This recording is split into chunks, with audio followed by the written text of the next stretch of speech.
The draw of utilizing a massive metropolitan subway system is that it offers a perfectly predictable, synchronized way to navigate the chaotic underbelly of a major city. Every single day, millions of commuters step onto these subterranean platforms, swipe their transit cards, and board steel transit cars that hurtle through dark, brick-lined tunnels at 60 miles per hour. It is an environment defined by routine, public crowds, and a complete reliance on transit security. But for 36-year-old night shift transit security monitor Marcus Briggs, a late-night surveillance rotation at a major underground junction in Brooklyn, New York. Before we begin, tell me, where are you listening from and what time is it there? In the spring of 2022 would turn into a horrifying demonstration of how fragile that security truly is. He would discover that a closed-circuit television monitor can capture an event that completely defies the laws of physical reality, and that some passengers who board the train at midnight have absolutely no intention of ever stepping off. The setting for this story is the Hoyt-Schermerhorn subway station, a deep, multi-level transit knot located beneath downtown Brooklyn. It was the 24th of April, 2022, a night where a bitter, unseasonable spring downpour had flooded the street gutters above, forcing a thick, heavy humidity down into the lower concrete platforms. The air inside the underground station was stagnant, chilly, and smelled intensely of hot steel brakes, damp concrete, and the faint, chemical scent of old garbage rot. Marcus was a highly disciplined, 9-year veteran of the Transit Authority's security division. He sat in a dimly lit, locked surveillance booth on the upper mezzanine level, surrounded by a massive wall of glowing monitors displaying live feeds from 40 different platforms and tunnel junctions. He was a practical, data-driven man who viewed the subway system as a giant mechanical grid completely devoid of any belief in urban legends, ghost trains, or underground superstitions.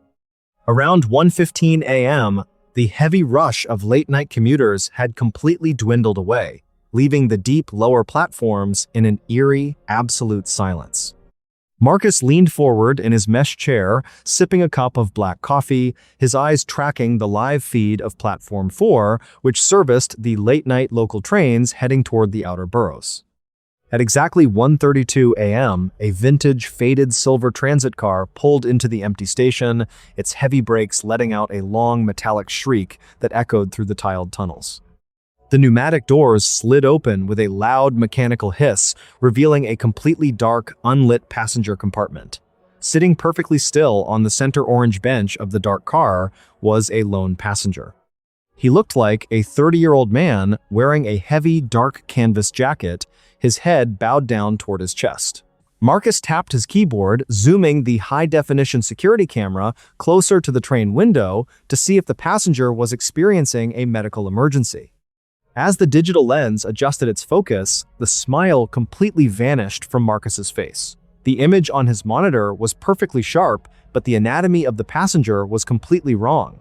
The man's canvas jacket was loose, but underneath the fabric, his torso was so incredibly emaciated that his ribs and an elongated, segmented spine pushed sharply against his clothing like jagged ridges. His skin, visible around his collar, was a dull, leathery, bruised gray color, completely hairless and glistened with a thick, clear fluid that looked like liquid mucus. His double-jointed arms were twice the length of a normal human's, his long, multi-jointed fingers ending in sharp black claws that were buried deep into the fiberglass structure of the bench. But it was the head that made the breath catch sharply in Marcus's throat. The passenger's neck was long, thin, and twisted at a horrific 90-degree angle, causing his hairless, pale skull to hang completely upside down between his shoulders. He had no visible nose or ears, but where the eyes should have been, the infrared sensor of the security camera caught the brilliant, blinding reflection of two massive, glassy black orbs. The entity was staring straight into the surveillance lens, its unhinged jaw wide open, revealing a series of jagged, calcified ridges running along its gums. Marcus sat perfectly paralyzed in the dark security booth, the pale blue glow of the monitor screens illuminating his face. His logical brain tried to reject it. He watched the digital timer on the screen tick forward. The train doors remained open for exactly 30 seconds, but nobody stepped off and nobody boarded. Then, from the desktop audio monitor on Marcus's console, which broadcast the live audio feed from the Platform 4 microphone, came a sound. It wasn't the low hum of the train's generator, and it wasn't the wind rushing through the shafts. It was a sharp, dry, rapid clicking noise, the rhythmic chattering of bone against bone at an impossible velocity. And as Marcus watched in absolute, unadulterated horror, the creature slowly shifted its weight off the orange bench. It dropped onto all fours, its long, double-jointed limbs moving with a fluid, spider-like velocity as it compressed its entire 7-foot frame flat against the floor of the train car, heading straight toward the open sliding doors. Marcus realized with an absolute terrifying certainty that if that door closed and the train moved into the dark transit tunnels, the entity would be loose within the core infrastructure of the city. He slammed his hand onto the emergency radio button, his voice cracking with pure survival adrenaline as he ordered the platform conductor to hold the train and seal the lower platform gates. The mechanical chattering from the intercom speaker accelerated, growing so loud that the audio amplifiers began to clip and hiss. The entity slid out of the dark car, its long limbs propelling its body across the wet concrete of Platform 4, moving directly toward the base of the security booth's stairwell. Marcus did not wait for the creature to reach the top of the stairs. He lunged across the control console, slamming the switch down. A series of thick, reinforced steel security grates dropped from the ceiling with a deafening crash, sealing the security booth behind a solid metal barrier just as a heavy impact rattled the outer walls. Through the glass viewing window, Marcus could see the steel grates vibrating under a succession of rapid, violent strikes. The entity was on the other side of the glass, compressed flat against the vertical concrete wall of the mezzanine corridor. It brought its hands up against the glass partition, its long, black, calcified claws scraping against the smooth surface with a slow, agonizing shriek. Screech. Then, the desktop audio monitor on his console erupted into a chaotic mess of sound. The creature opened its unhinged jaw wide, and a voice came out of the speaker. It was a perfectly flat, mechanical male tone, repeating Marcus's own security badge number and his full name over and over again in an identical dead loop. Officer Marcus Briggs. Officer Marcus Briggs. Monitor station closed. The sheer, psychological horror broke Marcus's mind. He backed away from the console, his knees giving out as he collapsed onto the concrete floor of the booth, covering his ears with both hands to block out the rhythmic chattering of bone against bone that followed. The New York City Transit Police and a heavily armed tactical response unit arrived at the Hoyt-Schermerhorn station at approximately 2:15 a.m., initiating a full lockdown of the entire transit line. When the tactical sweep team entered the upper mezzanine level with high-powered searchlights, the corridor was completely quiet.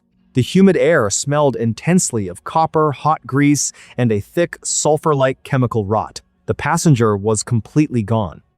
The reinforced steel security grates outside Marcus's booth were deeply dented, covered in thick, parallel gouge marks that had sliced straight through the metal coating. What the Transit Authority's internal engineering team discovered when they analyzed the structural telemetry of the station's lower tunnels is what caused the entire deep platform level to be permanently sealed from the public within 72 hours. The investigators found that the creature had ripped open a heavy iron ventilation grate located directly beneath the third rail on Platform 4, cutting straight into a massive, forgotten network of unmapped maintenance tunnels that ran parallel to the active subway lines for miles. The old brick walls of the forgotten grid were completely covered in thousands of long, five-fingered claw marks worn smooth by years of subterranean movement. The creature hadn't just boarded the train that night. It had been utilizing the forgotten, abandoned transit networks constructed during the early development of the city to navigate beneath the feet of millions of unsuspecting Brooklyn residents for decades, traveling from borough to borough completely undetected. Furthermore, when the digital analysts recovered the backup data from Marcus's terminal before the power failure, they realized the vintage silver transit car hadn't suffered an electrical glitch. The diagnostic log showed that the internal lights of the car had been drained by a massive localized electromagnetic draw, meaning the entity was naturally capable of manipulating electrical infrastructure simply by accelerating the rhythmic clicking of its own skeletal joints. The Metropolitan Transportation Authority permanently closed Platform 4 of the Hoyt-Schermerhorn station 3 weeks after the incident. A specialized construction crew used 500 tons of industrial concrete to wall off the lower tunnels completely, pouring liquid cement into the ventilation shafts and erasing the platform from all future transit maps and public directories. Marcus Briggs never monitored a security screen again, and he never rode a subway train again. He resigned from his position at the Transit Authority, packed his belongings into a U-Haul truck, and relocated to a small single-story home in the flat, sun-baked desert of western Texas, a region with no underground transit, no deep tunnels, and absolutely no subterranean infrastructure.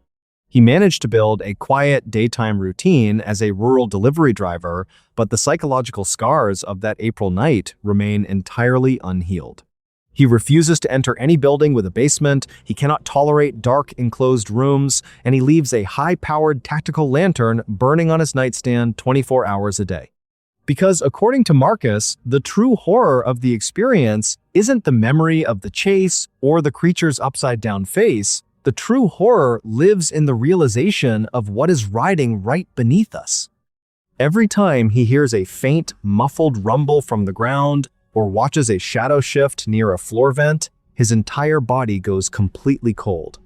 He realizes that humanity is just walking on a thin, fragile crust of concrete and asphalt, entirely unaware that deep within the ancient, forgotten foundations of the city, something impossible is breathing, chattering its teeth, and waiting for the next passenger to step off.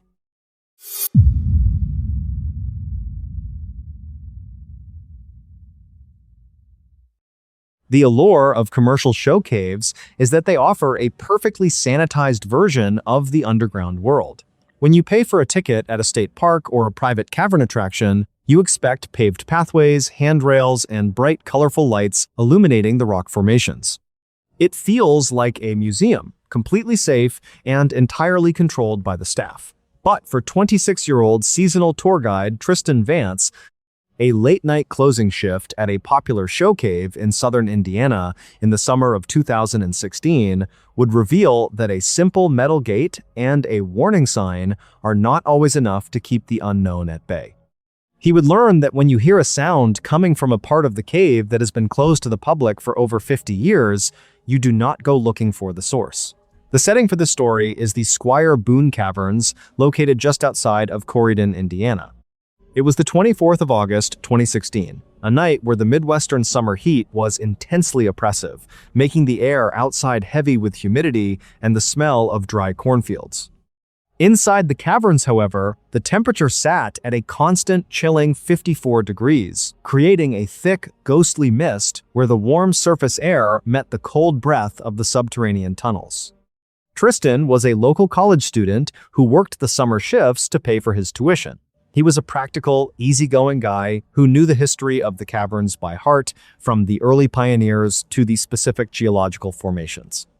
He carried a standard-issue heavy plastic flashlight, a keyring with master passes, and a two-way radio clipped to his belt. He didn't believe in the ghost stories the older guides liked to tell the tourists.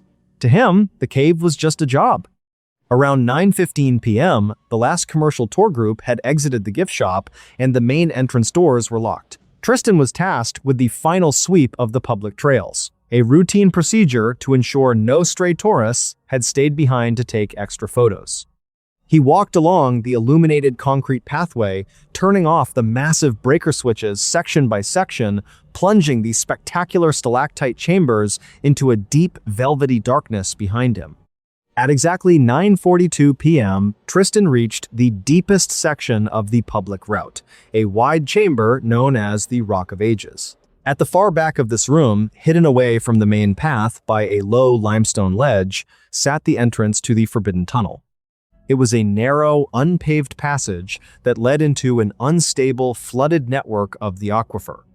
The entrance was blocked by a heavy, rusted iron gate, secured with a thick chain and a bright red sign that read, "Danger, do not enter, collapse hazard." Tristan stood by the breaker panel, his hand resting on the final plastic switch that would turn off the lights for the entire lower chamber.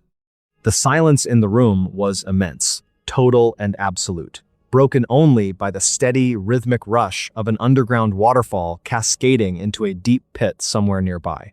Then, from the absolute darkness behind the rusted iron gate of the forbidden tunnel, came a sound. It wasn't the dripping of water, and it wasn't the low groan of settling stone. It was a voice. It sounded like a woman, her tone incredibly flat, distant, and mechanical, repeating a single phrase over and over again. "Help me, help me, help me."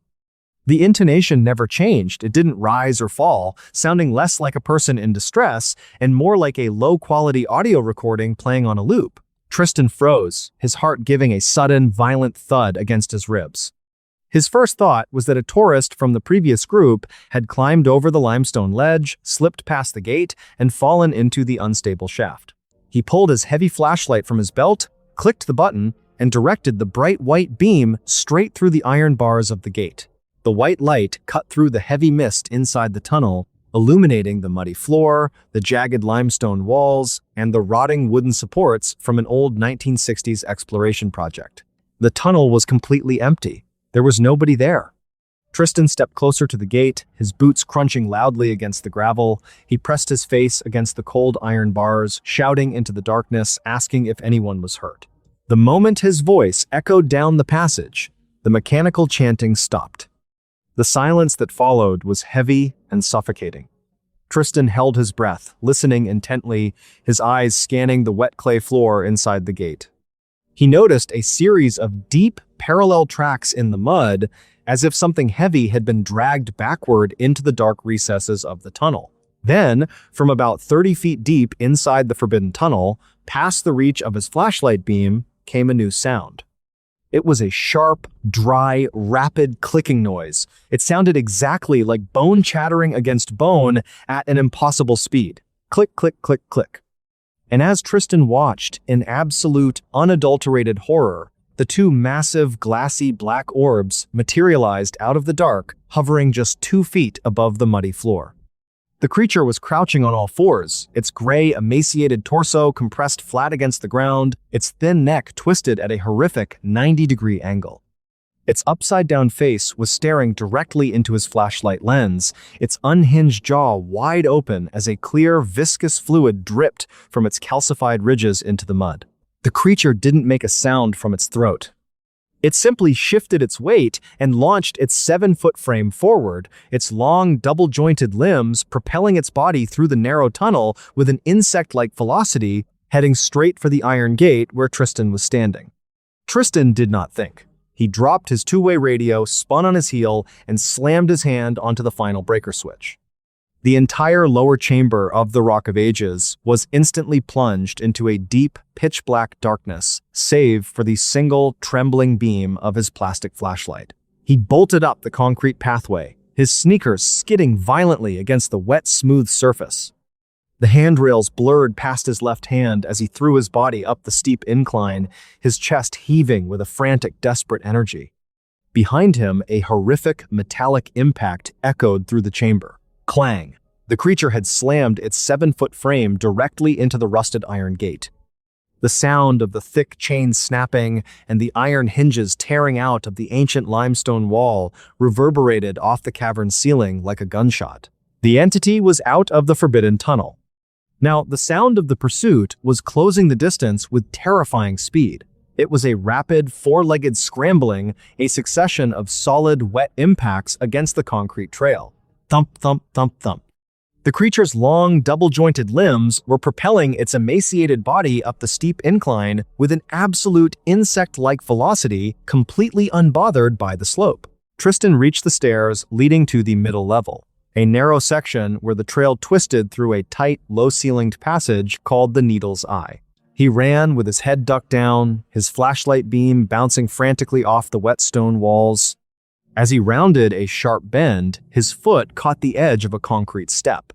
He went down hard, sliding across the rough stone floor, his flashlight flying out of his hand and bouncing into a deep, flooded crevice beside the path. The light did not break. It settled at the bottom of the water, pointing upward, illuminating the entire narrow passage in a pale, ghostly blue-green glow. Tristan scrambled to get his feet under him, but his right knee was badly scraped and throbbing with a sharp, white-hot pain. He looked back down the steps.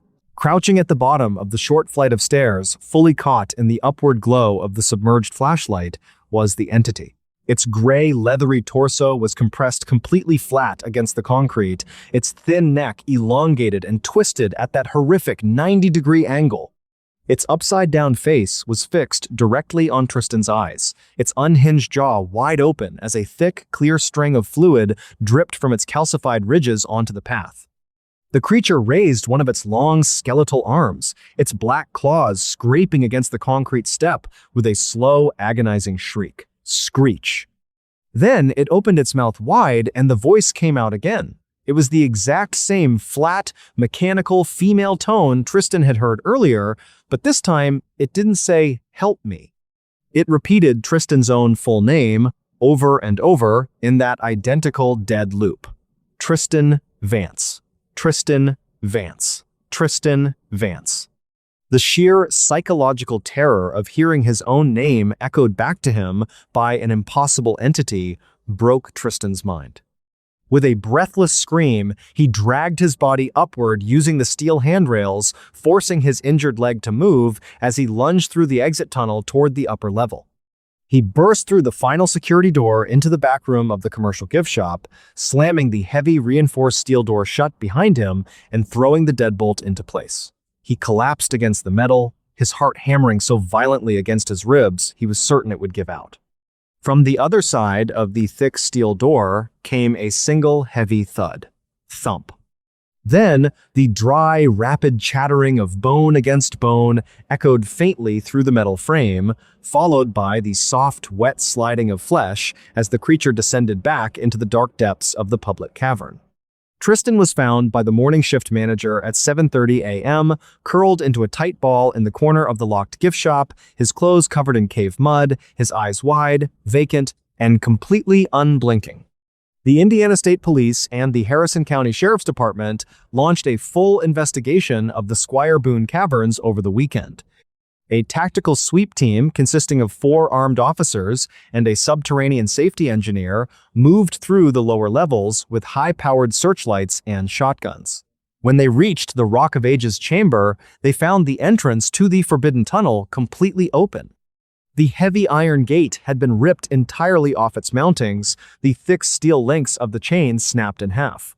But what the state cave inspectors discovered when they used a specialized, high-resolution laser scanner to map the interior of the Forbidden Tunnel is what caused the entire lower section of the commercial park to be permanently condemned.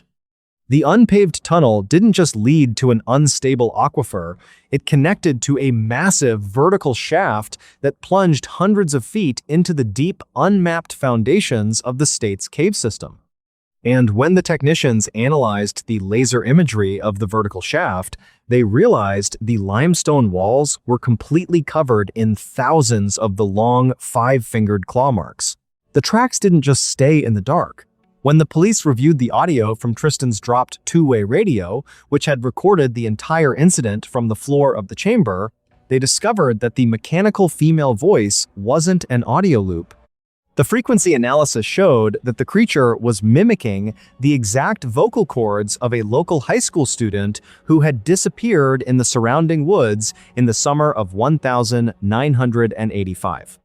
Meaning the entity had been observing, learning, and waiting in the forbidden spaces of the park for over 30 years. The management of Squire Boone Caverns permanently sealed the entrance to the lower chambers 3 weeks later. A specialized engineering crew used 5 tons of industrial concrete to wall off the Rock of Ages chamber completely, erasing the forbidden tunnel from all future tourist maps and brochures. Tristan Vance never finished his college degree, and he never entered an underground structure again.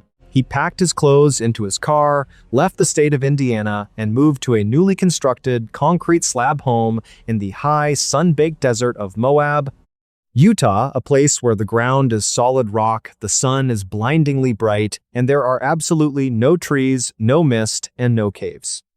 He managed to rebuild a quiet daytime routine, but the psychological scars of that August night remain entirely unhealed. He refuses to enter any building with a basement, he cannot tolerate the sound of a looping audio track, and he leaves every light in his home turned on 24 hours a day. Because according to Tristan, the true horror of the experience isn't the memory of the chase or the creature's upside-down face. The true horror lives in the realization of what is listening to us. Every time he hears a distant, flat voice on a crowded street, or a faint, rhythmic chattering sound from a vent, his entire body goes completely rigid. He realizes that you can be completely safe, surrounded by family and modern comforts, entirely unaware that just a few feet away, behind a simple metal gate or a warning sign, something impossible is sitting in the absolute dark, learning your name and waiting for you to listen.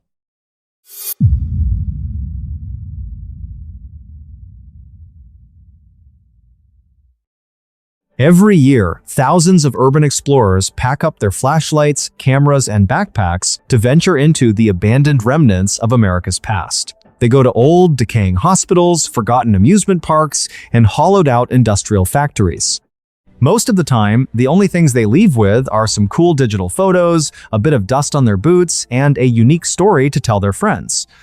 But for 19-year-old Owen Vance and his girlfriend, Maya Lynn, a late-night trip to an abandoned asylum in late 2021 would teach them a terrifying lesson. They would learn that when you break into a place that was built to hold suffering, you might not be the only one leaving when the sun comes up. The setting for the story is the rural outskirts of Choice, Pennsylvania, just an hour outside of Philadelphia. It was the 14th of November, 2021, a night where the autumn air was completely frozen, biting at your skin, and a thick, heavy mist was rolling off the nearby Susquehanna River. The destination was the old Pennhurst State School and Hospital, a massive, sprawling brick campus that had been closed down for decades. While parts of it were used for seasonal haunted attractions, the vast majority of the old, unrenovated tunnels and outlying wards remained strictly forbidden, blocked off by rusted chain-link fences and heavy plywood boards. Owen was a sophomore at Temple University studying film. He wanted to capture some gritty, atmospheric B-roll footage for his final student project. Maya, an architecture major, was fascinated by the decaying brickwork and the eerie, skeletal structures of the early 20th century buildings. They arrived near the property around 11:30 p.m., parking Owen's dark blue Ford Focus a quarter-mile away on a narrow dirt turnout hidden by overgrown pine trees.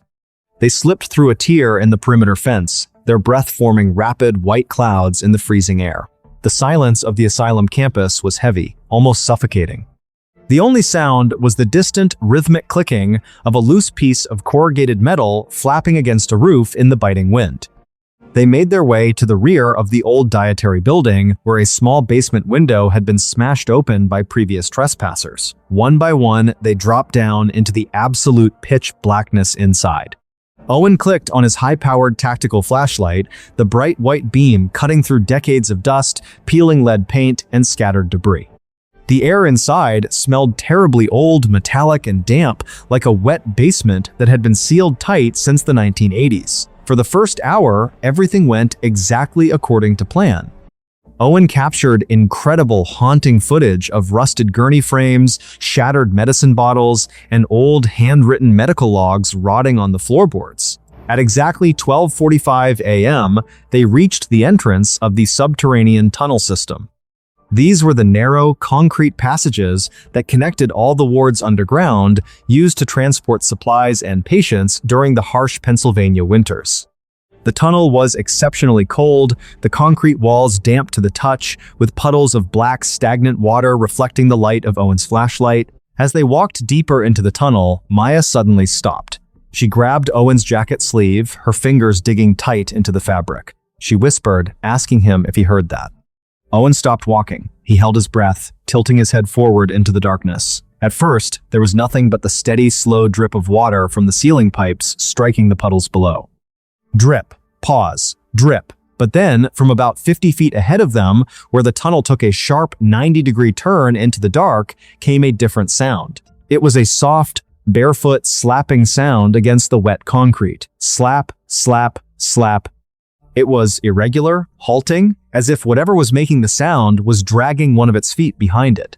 Owen immediately assumed it was another urban explorer, or perhaps a homeless person seeking shelter from the freezing November cold. He raised his flashlight, directing the beam straight down the center of the tunnel, and called out a tense hello. The moment his voice echoed through the concrete chamber, the slapping sound stopped completely.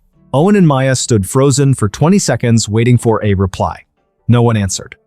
The silence returned, but it felt much heavier now, charged with a sudden, malicious energy. Owen, feeling a primitive survival instinct screaming in the back of his mind, decided they had enough footage. He told Maya they were leaving. They turned around and hurried back the way they came, slipping out of the basement window and running through the dark, misty campus until they reached the safety of the Ford Focus. They locked the doors, turned the heater on high, and Owen drove frantically back toward their off-campus apartment in North Philadelphia, relieved to leave the asylum behind. They arrived at their apartment, a modest second-floor unit in a converted brick row house, around 2:15 a.m. The neighborhood was quiet, the streets lined with parked cars glistening under the yellow hum of the city streetlights. They went inside, locked the deadbolt, threw their dirty clothes into the hamper, and crawled into bed, exhausted from the adrenaline rush. Within 15 minutes, Owen fell into a deep sleep. At 4:10 a.m., Owen woke up. He didn't wake up because of a nightmare, he woke up because he felt an intense, freezing draft cutting across his face. The apartment was usually warm, but right now, the bedroom air was so cold, he could see his own breath rising toward the ceiling in the dim light coming from the window. Owen sat up, rubbing his eyes. He looked over at Maya, who was still fast asleep, curled under 3 layers of blankets.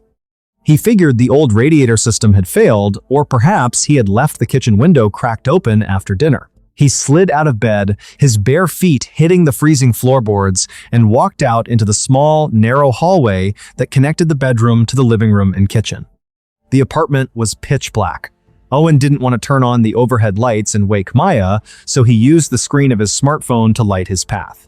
As he stepped into the living room, he noticed that the front door of the apartment was slightly ajar. A 2-inch gap of darkness separated the door from the wooden frame. Owen's heart skipped a beat. He was absolutely certain he had locked the deadbolt when they came home. He approached the door slowly, his hand trembling as he reached out to touch the brass handle. He looked through the gap, peering out into the dimly lit communal stairwell of the row house. The stairwell was empty. The front building door downstairs was shut tight. Owen rationalized it. He thought maybe the old frame had shifted in the cold weather, causing the lock to slip out of the strike plate. He pushed the door shut, turned the heavy deadbolt until it made a loud, reassuring click, and turned around to go back to bed. As he turned, the light from his phone screen swept across the small kitchen counter. Sitting on the center of the counter was Owen's tactical flashlight, the one he had used inside the asylum. The one he was positive he had left inside his backpack, which was currently sitting on the floor by the front door. But that wasn't what made the blood turn to ice in Owen's veins. The flashlight was turned on. It wasn't casting its full bright beam because the lens was pressed flat against the wooden surface of the counter, but a dull circular ring of white light was leaking out from underneath the casing. And next to the flashlight, stamped clearly into the dust of the counter, was a wet, dark mark. It was the outline of a bare human foot, but the print was completely distorted. The heel was narrow, elongated, and the toes were splayed out at unnatural angles, leaving behind a faint, greasy residue that smelled heavily of stagnant, brackish tunnel water. Owen stood perfectly paralyzed in the center of the dark living room, his phone trembling in his grip. The smell of the asylum tunnel, that copper-sharp, decaying stench, was suddenly filling the small apartment, growing stronger with every passing second. Then, from the dark hallway leading back to his bedroom, Owen heard a sound. It wasn't a creaking floorboard, it was the soft, wet, barefoot slapping sound against the hardwood. Slap, slap, slap. The sound was coming from inside his own bedroom, right where Maya was sleeping. And as Owen watched in absolute horror, the bedroom door, which he had left wide open, began to slowly swing shut from the inside. The bedroom door clicked shut, the small latch snapping into the frame with a sound that felt as loud as a gunshot in the silent apartment. Owen stood completely frozen in the dark living room. The wet, rhythmic slapping sound had stopped the moment the door closed, leaving the apartment in a suffocating, heavy silence. The copper-sharp stench of the asylum tunnel was now so thick in the air it made his eyes water. Maya was still inside that room. The thought of his girlfriend being trapped in the dark with whatever had made that footprint broke through Owen's paralysis. He dropped his phone onto the living room rug, grabbed the heavy cast-iron tactical flashlight off the kitchen counter, and sprinted down the short hallway. He threw his entire weight against the bedroom door, slamming it open so hard the doorknob gouged a hole into the drywall behind it. The bedroom was freezing, the large window facing the street was wide open, the white curtains billowing wildly in the icy November wind, letting the freezing mist from the city streets roll across the floorboards. Owen raised the flashlight, clicking the tailcap button. The powerful white beam sliced through the darkness, immediately landing on the bed. The blankets were tossed aside. Maya was not under them. Owen's heart dropped into his stomach. He frantically swept the light across the room, the desk, the television stand, the corners, nothing. He lunged toward the bed, peering over the edge to see if she had fallen to the floor. There, wedged into the narrow, dark space between the mattress and the wall, was Maya. She was curled into a tight, defensive ball, her knees pulled up to her chin, her hands wrapped white-knuckled around her head. She was shivering violently, her eyes wide and bloodshot, staring blankly at the open window. Owen dropped to his knees, reaching out to touch her shoulder. The moment his fingers brushed her skin, she let out a silent, breathless gasp, her entire body flinching away from him. Owen whispered her name, telling her it was him, that she was safe. It took 3 agonizing seconds for her eyes to focus on his face. When she recognized him, she collapsed into his chest, sobbing so hard she could barely draw air into her lungs. Through her ragged breaths, she managed to whisper what had happened. She said she had woken up from the cold draft just like Owen had. She opened her eyes in the dark, intending to call out his name, but she stopped because she realized there was someone standing at the foot of the bed. In the dim light from the street lamp outside, she could see a figure. It was entirely naked, its skin an unnatural, bruised gray color covered in patches of dried mud and river silt. The limbs were impossibly thin, the joints swollen and distorted, and it was hunched over at a horrific, unnatural angle, its long arms dangling almost to the floorboards.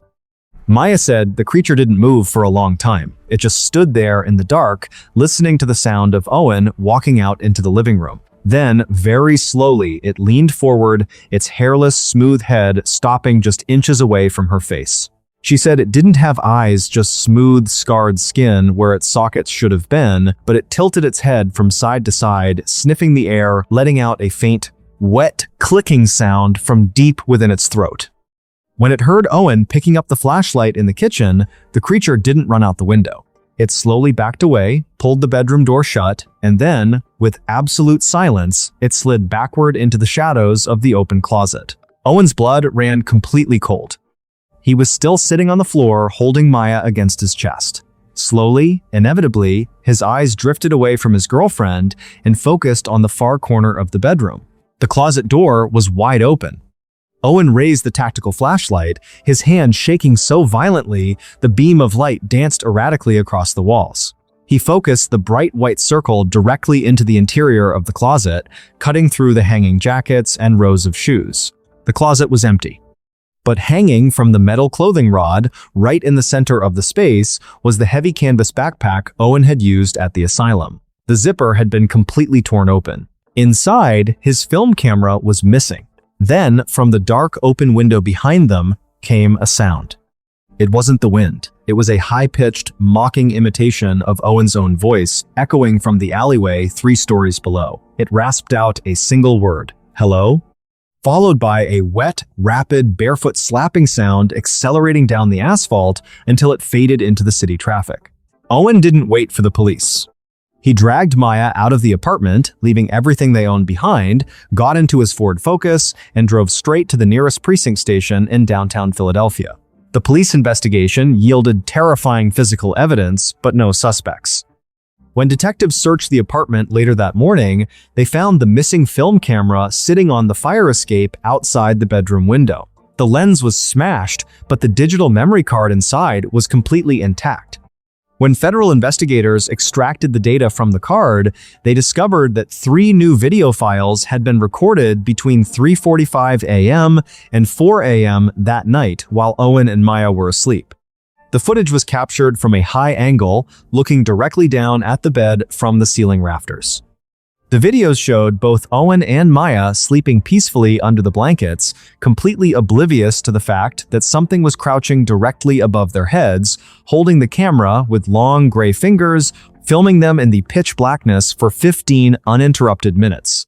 The identity of the entity has never been established. The Pennhurst State Hospital campus was placed under 24-hour armed security surveillance shortly after the incident, but no transient matching that description was ever found in the subterranean tunnels. Owen and Maya dropped out of Temple University that week. They relocated to a high-rise concrete apartment building in downtown Chicago, choosing a unit on the 22nd floor, entirely surrounded by steel, glass, and thousands of people. To this day, they refuse to travel anywhere near rural Pennsylvania, and they never go hiking or exploring. But according to Owen, the psychological damage is something they can never outrun. Because every time it rains in the city and the streets get slick and wet, he looks out his window at the crowds below, terrified that he will hear that soft, barefoot slapping sound on the pavement, and realize that whatever they woke up in those tunnels is still following them home.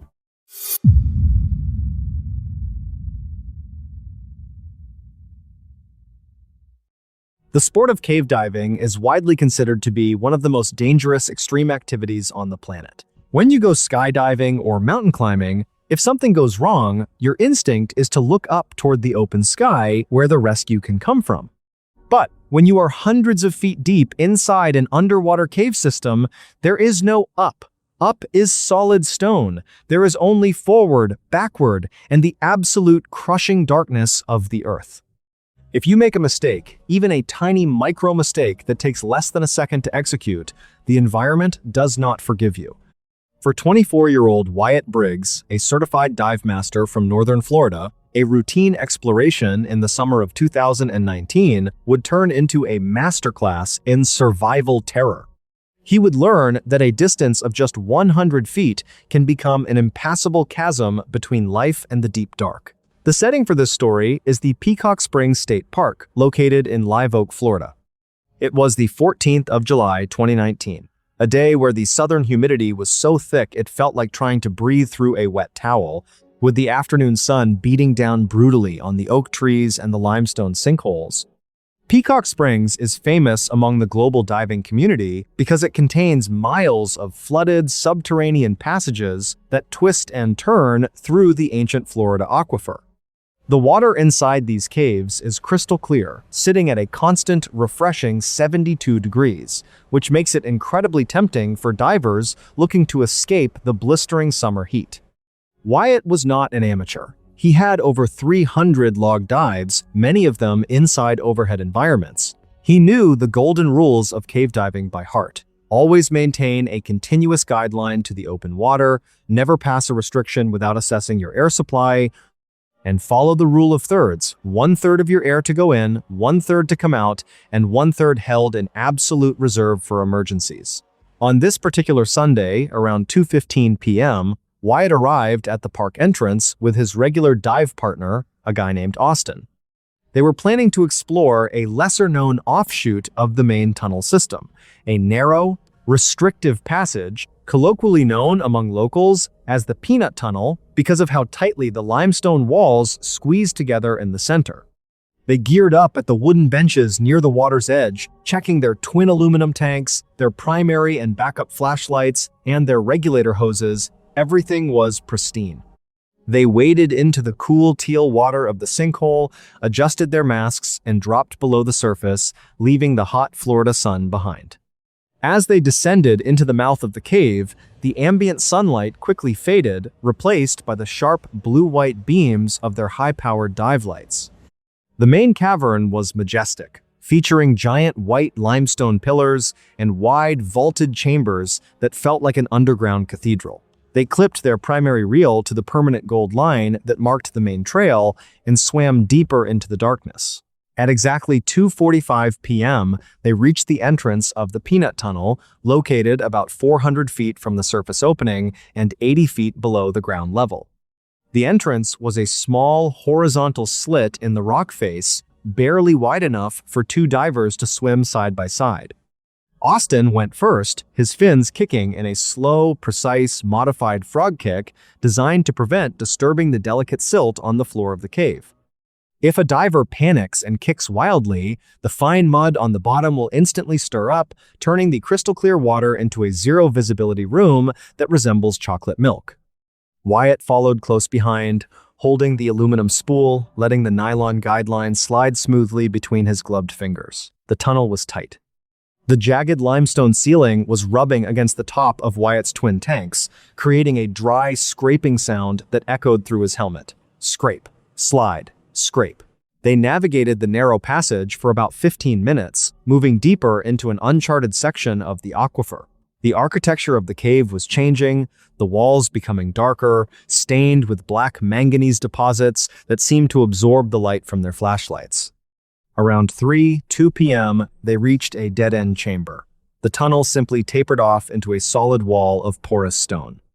Austin turned his body around in the confined space, gave Wyatt the standard OK hand signal with his light, and indicated it was time to turn back. They had used exactly 1/3 of their air supply.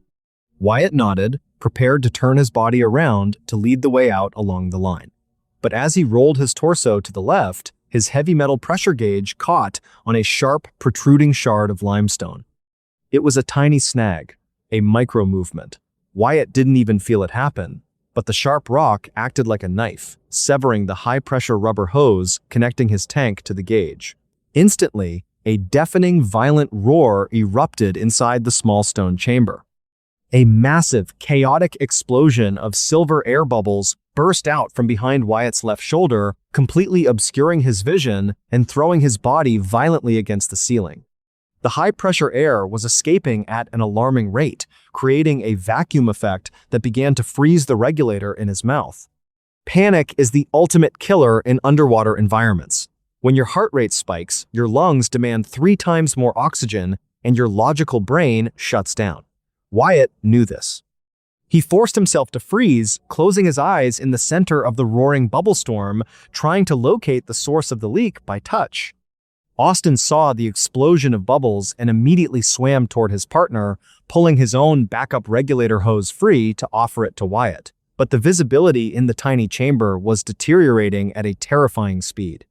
The violent turbulence from the leaking air had completely disturbed the floor silt.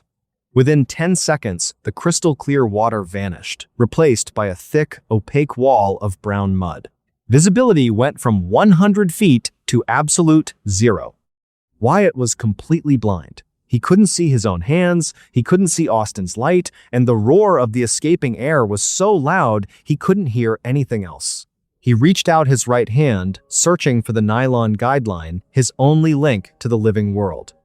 His fingers brushed against the thin cord, but as he gripped it, the line suddenly went slack. When Wyatt had been thrown against the ceiling by the air explosion, the sharp rock that severed his hose had also cut straight through the nylon guide wire. The line had snapped. Wyatt was floating in total darkness inside a mud-filled stone box 80 feet below the earth, with his air supply rapidly emptying into the cave. He reached out into the black water, trying to find Austin, but his hands met only empty space. Austin was gone, lost somewhere in the zero-visibility soup. Wyatt's pressure gauge was dead, but he could tell by the decreasing resistance in his regulator that he had less than 2 minutes of air left in his tanks. He made a choice. He couldn't stay in the chamber waiting for Austin. He had to move. He remembered the direction of the exit tunnel before the silt-out occurred. He dropped his body lower, pressing his chest flat against the mud of the cave floor, using his bare fingertips to feel the contours of the rock face crawling forward like a soldier in a trench. He crawled for what felt like miles, his lungs burning, the regulator making a dry, whistling sound as the pressure dropped to critical levels. Suddenly, his fingers met a vertical drop-off. He had crawled out of the peanut tunnel, but he wasn't in the main cavern. He had slipped into a completely unknown vertical chimney fissure that dropped down into the deeper, uncharted sections of the cave system. He checked his primary flashlight. The battery was dying, the bright white beam fading into a dull, sickly yellow glow that could barely penetrate the muddy water. Then his regulator gave one final dry gasp. The air was completely gone. Wyatt held the last pocket of air in his lungs, his throat locking up. He looked up, searching for any sign of a blue-white light from Austin's search team. There was nothing but black stone. He was trapped inside a vertical chimney, completely alone, precisely 100 feet away from the permanent gold line that led to safety. And his clock had just run out. With no air left in his tanks, the human instinct to survive takes over, and it is a terrifying thing. Your brain starts screaming at you to open your mouth and inhale, even though it knows that doing so will fill your lungs with water and end your life right there. Wyatt knew he had maybe 60 seconds before his consciousness slipped away. He refused to open his mouth. He reached back with his hands, fumbled with the plastic buckles of his heavy diving harness, and stripped the twin aluminum tanks completely off his back. He let them drop. The heavy metal cylinders vanished down into the black abyss of the vertical chimney, hitting the hidden bottom with a muted clunk. Without the weight of the empty tanks, Wyatt became slightly buoyant. He used his remaining strength to pull his body upward through the narrow limestone chimney, scraping his chest and arms against the razor-sharp rock edges. He didn't care about the pain. He just kept his eyes fixed on the darkness above him, praying for a miracle. As he reached the top of the vertical fissure, his vision began to tunnel. Black spots danced at the edges of his sight, and a wave of intense, warm dizziness washed over him, the first warning sign of hypoxia. He was about to pass out. Then, through the brown, muddy water, he saw it. It wasn't a flashlight. It was a faint, horizontal glint of metallic gold. Wyatt lunged forward through the water, his arms extending into the dark. His fingertips brushed against something solid and smooth. He gripped it with all his remaining force. It was the permanent gold line. When he had crawled out of the peanut tunnel, he had actually drifted sideways. He wasn't lost in an uncharted cavern, he was exactly 100 feet away from the main trail. The snapped line had disoriented him, but his blind crawl along the mud floor had brought him right to the edge of the park's main highway to safety. But Wyatt had no air. His lungs were collapsing, and his body was shutting down. He couldn't swim the 400 feet back to the surface on a single empty breath. Just as his grip began to slip from the gold line and his eyes started to roll back into his head, a bright, blinding blue-white beam of light cut through the silt right in front of his face. Another diver materialized out of the gloom. It was Austin. Austin had been searching the exit route, holding his breath and keeping his own light sweeping across the permanent line. Seeing Wyatt convulsing without his tanks, Austin lunged forward, grabbed Wyatt by the collar of his wetsuit, and shoved his own secondary regulator straight into Wyatt's mouth. Wyatt's body reacted automatically. He purged the regulator, purging the trapped water, and took a massive, desperate gulp of compressed air. The oxygen hit his brain like a physical shockwave, pulling him back from the very edge of unconsciousness. Austin didn't waste a single second. He hooked his arm under Wyatt's shoulder, pinning him tight against his side, and began to swim. They followed the gold line, moving through the main cavern at a rapid pace, completely bypassing the safety stops that divers normally take to prevent decompression sickness. They didn't have the luxury of time. Austin's tanks were running dangerously low from the rescue effort. At 3:24 p.m., the calm, sun-drenched surface of the Peacock Springs sinkhole was shattered as the two divers burst through the water, gasping for air. Austin dragged Wyatt onto the wooden steps of the dock, shouting for help. Other visitors in the park ran down the trail, hauling Wyatt out of the water and laying him flat on the grass. He was coughing up blood, his skin was blue from cyanosis, and his chest was covered in deep, bleeding lacerations from the limestone walls. Emergency medical technicians arrived 20 minutes later, administering high-flow oxygen and stabilizing Wyatt before rushing him to a specialized hyperbaric chamber in Gainesville to treat him for severe decompression sickness, commonly known as the bends. Wyatt Briggs survived the ordeal, spending over 40 total hours inside the hyperbaric chamber over the next 2 weeks to flush the nitrogen bubbles out of his bloodstream. He made a full physical recovery, though his chest and shoulders remained permanently scarred from the jagged rock of the peanut tunnel. The Florida State Park Service conducted a routine safety review of the accident site a month later. A team of recovery divers descended into the peanut tunnel to retrieve Wyatt's abandoned aluminum tanks and investigate the cause of the equipment failure. When the dive team reached the dead-end chamber where the accident had occurred, they found Wyatt's twin tanks sitting at the bottom of the chimney, exactly where he had dropped them. But when the lead diver shined his flashlight onto the limestone wall directly above the tanks, he froze. The high-pressure explosion of air from Wyatt's hose had cleared away decades of thick black manganese dust from the stone face, revealing something that had been hidden in the dark for a very long time.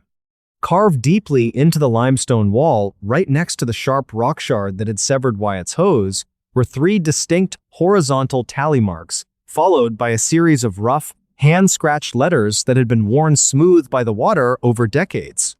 The inscription didn't look like it had been made by a dive master. It looked like it had been carved with a survival knife by someone trapped in the dark long before modern diving equipment even existed. The faded letters read, "No way out." To this day, Wyatt Briggs refuses to enter the water. He sold all of his expensive diving equipment, canceled his master certification, and relocated to the high, arid plains of Wyoming, working as a land surveyor where the earth is wide, dry, and completely visible under the open sky.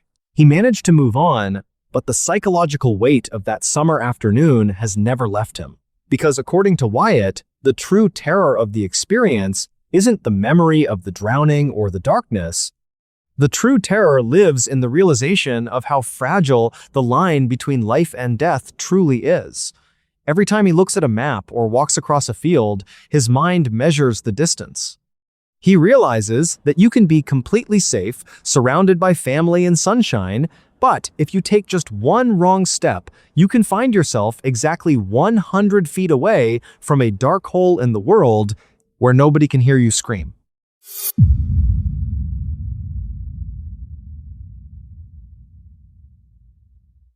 Most of us view old photographs as a gateway to nostalgia. You look at an old picture from your childhood or a vacation you took years ago, and it brings back this warm, comforting wave of memories. You remember who you were with, what the air smelled like, and exactly what was happening right before the shutter clicked. But for 25-year-old high school history teacher Julian Cross, a discovery made inside a vintage thrift shop in the winter of 2022 would flip that concept completely on its head. He would find out that a single photograph, frozen in time on a square piece of instant film, could become a window into a living nightmare. The setting for this story is the historic town of Savannah, Georgia.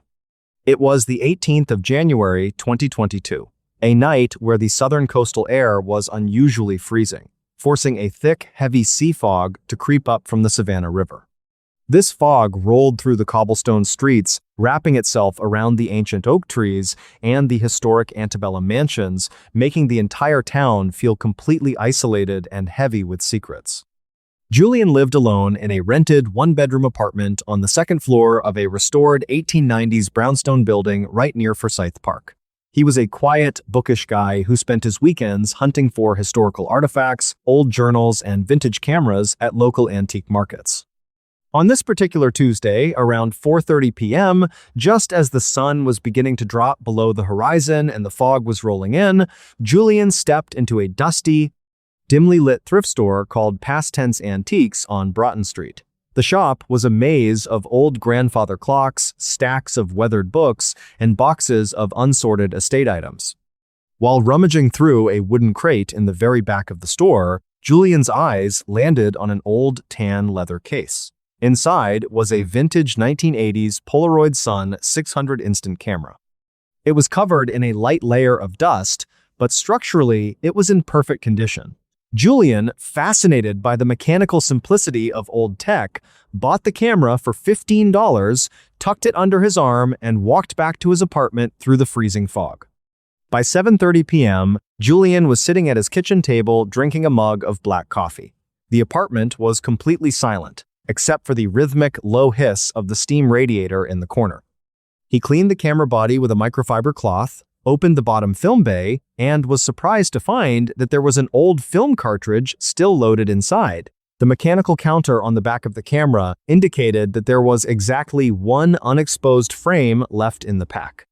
Curious to see if the chemical layers inside the 30-year-old film were still functional, Julian stood up, walked into his living room, and faced the large, dark window that looked out over the foggy street below. He raised the heavy plastic viewfinder to his right eye, pressed the red shutter button on the side of the casing, and let out a short gasp as the camera's internal flash exploded with a bright, blinding pop of white light. The camera let out a loud mechanical hum, and a single square Polaroid photo slowly ejected from the bottom slot. Julian pulled the wet print out, laying it flat on the wooden coffee table under the soft amber light of his floor lamp. If you know anything about classic Polaroid film, you know that the image doesn't appear instantly. It starts as a blank slate gray square, and over the course of 3 to 5 minutes, the chemicals slowly develop, revealing the image from the inside out. Julian watched the gray square. Slowly, the dark outlines of his living room window began to materialize. Then, the reflection of the floor lamp appeared as a soft orange blob in the center of the frame. But as the final chemical layers settled and the image snapped into sharp clarity, Julian's smile completely faded. The photograph wasn't just a picture of his living room window. Standing right outside the glass, on the narrow iron fire escape ledge that sat directly over the street, was a man. The flash from the camera had caught him perfectly against the thick white fog. He was remarkably tall, wearing a filthy, oversized gray wool coat that looked completely soaked with moisture. His head was bald, his skin an unnatural, waxy white color, and he was leaning his torso forward at a strange 30-degree angle, pressing his face flat against the exterior window pane. But what made the hair on Julian's arms stand up was the man's expression. His eyes were wide, completely bloodshot, staring straight through the glass directly into the camera lens. His mouth was stretched open into a wide, toothless grin that looked completely hollow and manic. Julian's heart gave a violent, uncomfortable thud. He immediately turned around and looked at the actual living room window behind him. The glass was empty. The thick sea fog was swirling against the exterior pane, but there was nobody on the fire escape. Julian let out a shaky breath, rubbing his temples. He tried to rationalize it using logic. It was an old pack of film that had been sitting inside a used camera for decades. The image he was seeing must be a double exposure, a ghost image from a photograph taken by the camera's previous owner 30 years ago, which had somehow failed to develop fully until Julian pressed the shutter tonight. It was the only explanation that made physical sense. Relieved by his own logic, Julian tossed the photo onto the coffee table, checked the heavy deadbolt lock on his front door, and decided to turn in for the night.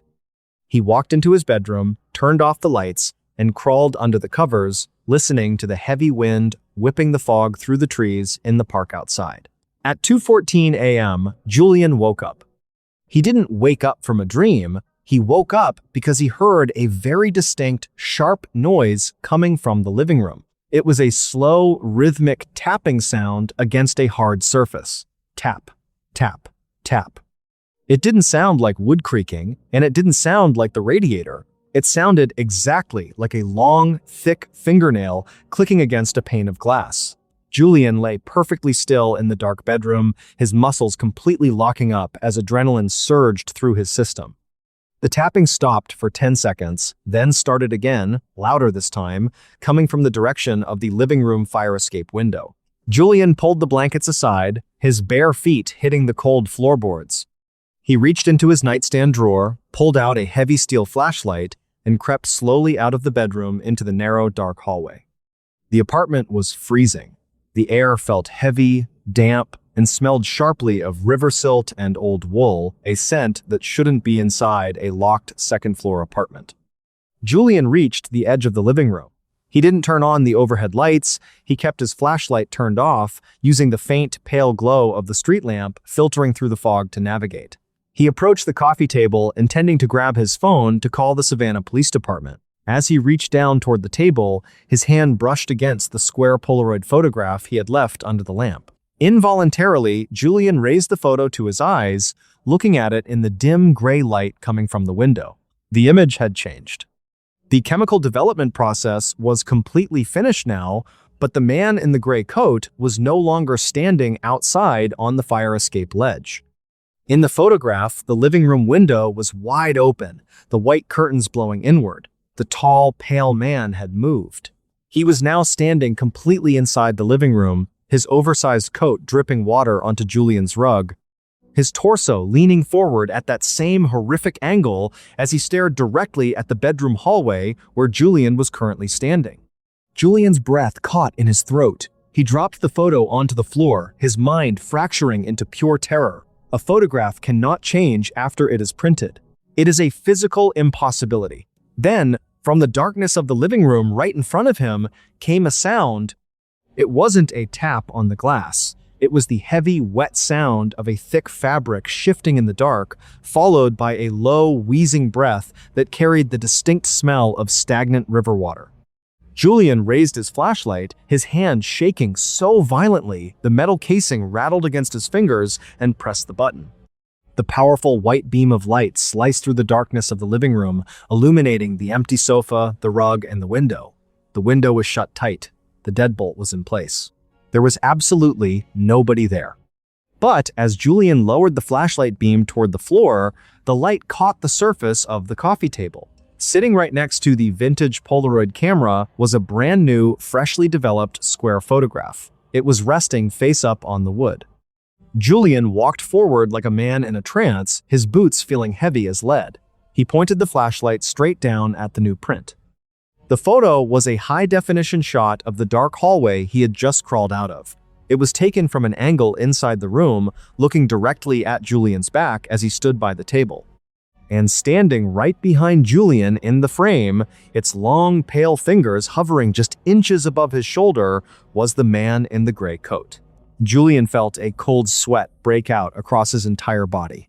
He didn't turn around, he didn't look behind him. He dropped the flashlight, lunged toward the apartment's front door, and ripped the lock open, screaming for help as he bolted out into the foggy, deserted corridor. Julian did not look back as he threw himself into the narrow, dimly lit communal corridor of the brownstone. He flew down the old wooden staircase, his bare feet barely touching the steps, and slammed his entire weight against the heavy glass double doors at the main entrance. He burst out into the freezing Savannah night, stumbling onto the wet cobblestones of Broughton Street. The sea fog was so thick now that the street lamps looked like distant bleeding halos of yellow light. Julian ran blindly through the mist, his throat raw, his chest heaving as the freezing air burned his lungs. He didn't stop until he reached the bright, neon-lit perimeter of a 24-hour convenience store 3 blocks away. The clerk, seeing a young man pale as a sheet, shivering violently in his pajamas and whispering incoherently about a photograph, immediately locked the store doors and called the Savannah Police Department. 2 patrol cars arrived at the convenience store within 5 minutes, and after taking a brief, chaotic statement from Julian, 3 armed officers escorted him back to his apartment building to investigate a potential home invasion. The officers led the way up the stairs, their service weapons drawn, their heavy boots thudding against the wooden steps. When they reached the second floor, the door to Julian's apartment was still wide open just as he had left it.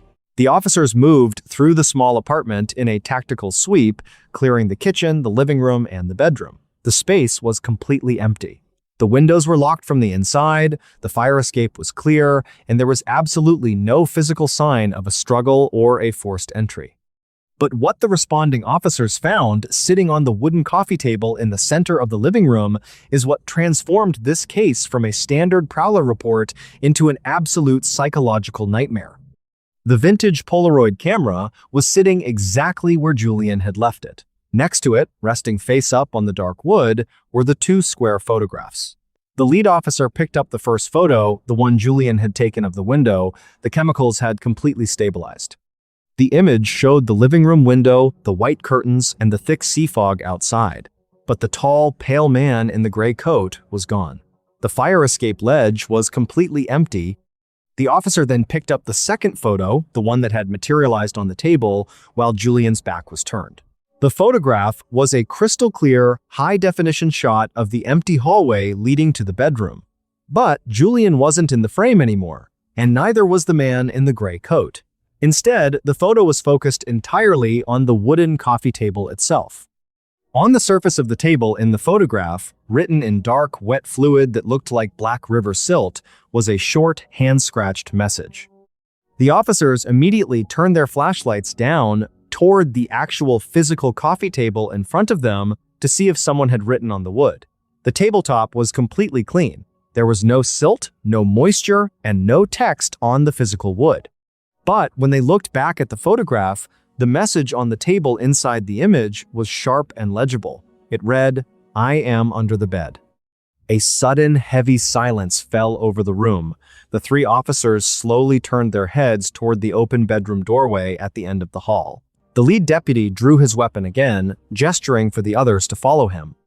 They walked slowly into the dark bedroom, their flashlights cutting through the gloom, and dropped down onto their knees to peer beneath the heavy wooden bed frame. The space under the bed was completely empty. There was nothing but dust bunnies and a spare blanket. However, when the detectives from the forensics unit arrived later that morning to process the apartment, they discovered a hidden crawlspace hatch located directly beneath the rug under Julian's bed.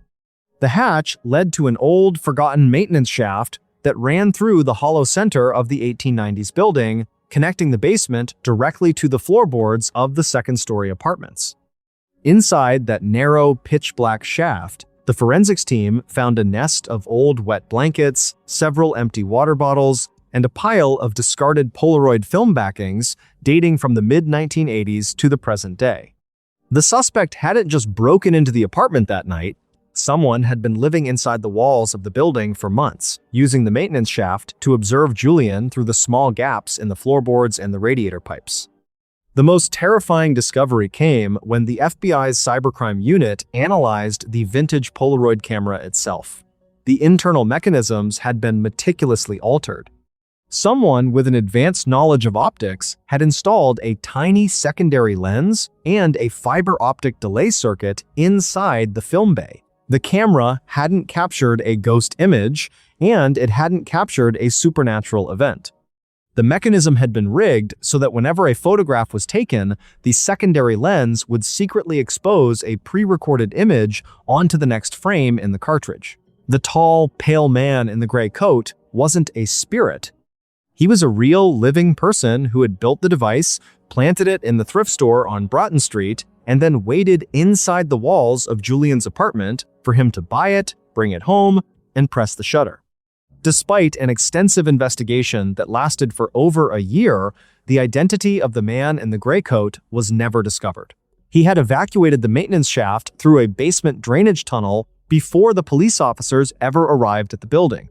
Julian Cross never spent another night in Savannah, Georgia.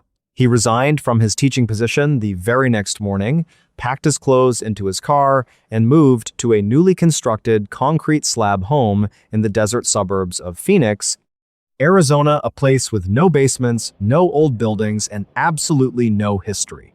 Julian managed to recover his routine, but the psychological scars of that January night remain completely unhealed. He refuses to look at old photographs, he does not permit cameras in his home, and he uses digital screens only when absolutely necessary for his work. Because according to Julian, the true horror of the experience isn't the memory of the freezing fog or the man's toothless grin. The true horror lives in the realization of how long he was being watched. Every time he walks into a room, his eyes involuntarily track the seams of the floorboards. He realizes that you can be completely alone, reading a book, or drinking a cup of coffee, completely convinced of your own privacy, while just inches beneath your feet, someone is sitting in the absolute dark, holding a camera and waiting for you to take the final picture.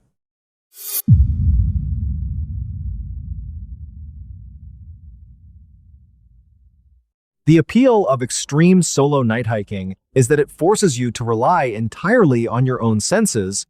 When you are miles away from the nearest paved road, in the dead of night, the world shrinks down to the exact width of your flashlight beam. Everything outside that circle of white light does not exist. It is a liberating, intense feeling, but it also carries a terrifying reality. If you are entirely dependent on that single beam of light to see the world, you are also completely vulnerable to whatever is standing just outside the edge of the glow.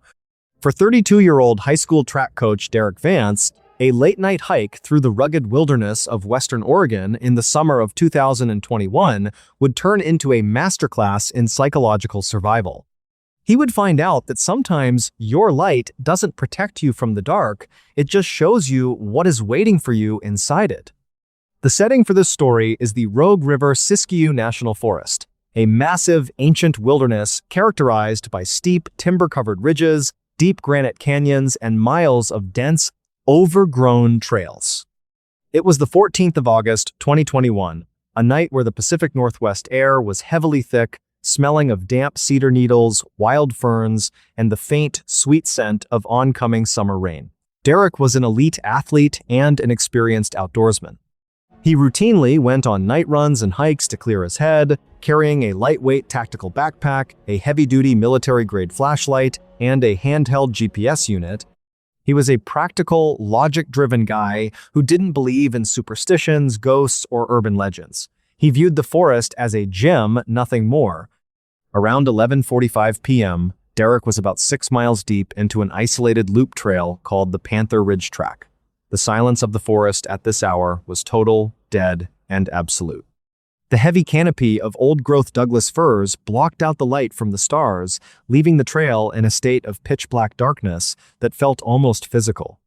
The only sound was the steady, rhythmic crunch of his own trail shoes pressing into the dry pine needles and the heavy, controlled sound of his breathing. As he reached a narrow switchback that overlooked a steep, dark ravine, Derek felt a sudden, inexplicable drop in the temperature. The warm summer air vanished, replaced by a freezing, icy draft that made his breath instantly form thick white plumes of vapor in the air. He stopped walking. He held his breath, standing perfectly still on the dirt path, listening intently. At first, there was nothing. But then, from about 40 feet down, the steep, brush-covered slope to his right, came a very distinct sound. It was a slow, heavy snap of a thick pine branch. Crack. Derek didn't panic. In Oregon, black bears and black-tailed deer are incredibly common, and they frequently forage for berries near the trails at night. He figured he had simply startled a large animal that was bedding down for the evening. He raised his heavy flashlight, aiming the 500-lumen beam down into the dark brush, expecting to see the brown fur of a deer or the white tail of an elk. He clicked the button. The brilliant white light sliced through the darkness, illuminating the jagged green ferns, the rough bark of the cedar trees, and the gray granite boulders scattered along the slope. The brush was completely empty. There was no bear, no deer, and no animal of any kind. Derek frowned, keeping the light focused on the area. He let out a short, tense whistle, trying to scare off whatever was hiding in the shadows. But the forest did not respond. The silence returned, but it felt different now. It felt heavy, deliberate, as if the darkness itself was pressing against the edges of his light beam. Derek clicked the flashlight off, returning the world to absolute blackness, and took 2 steps forward to resume his hike.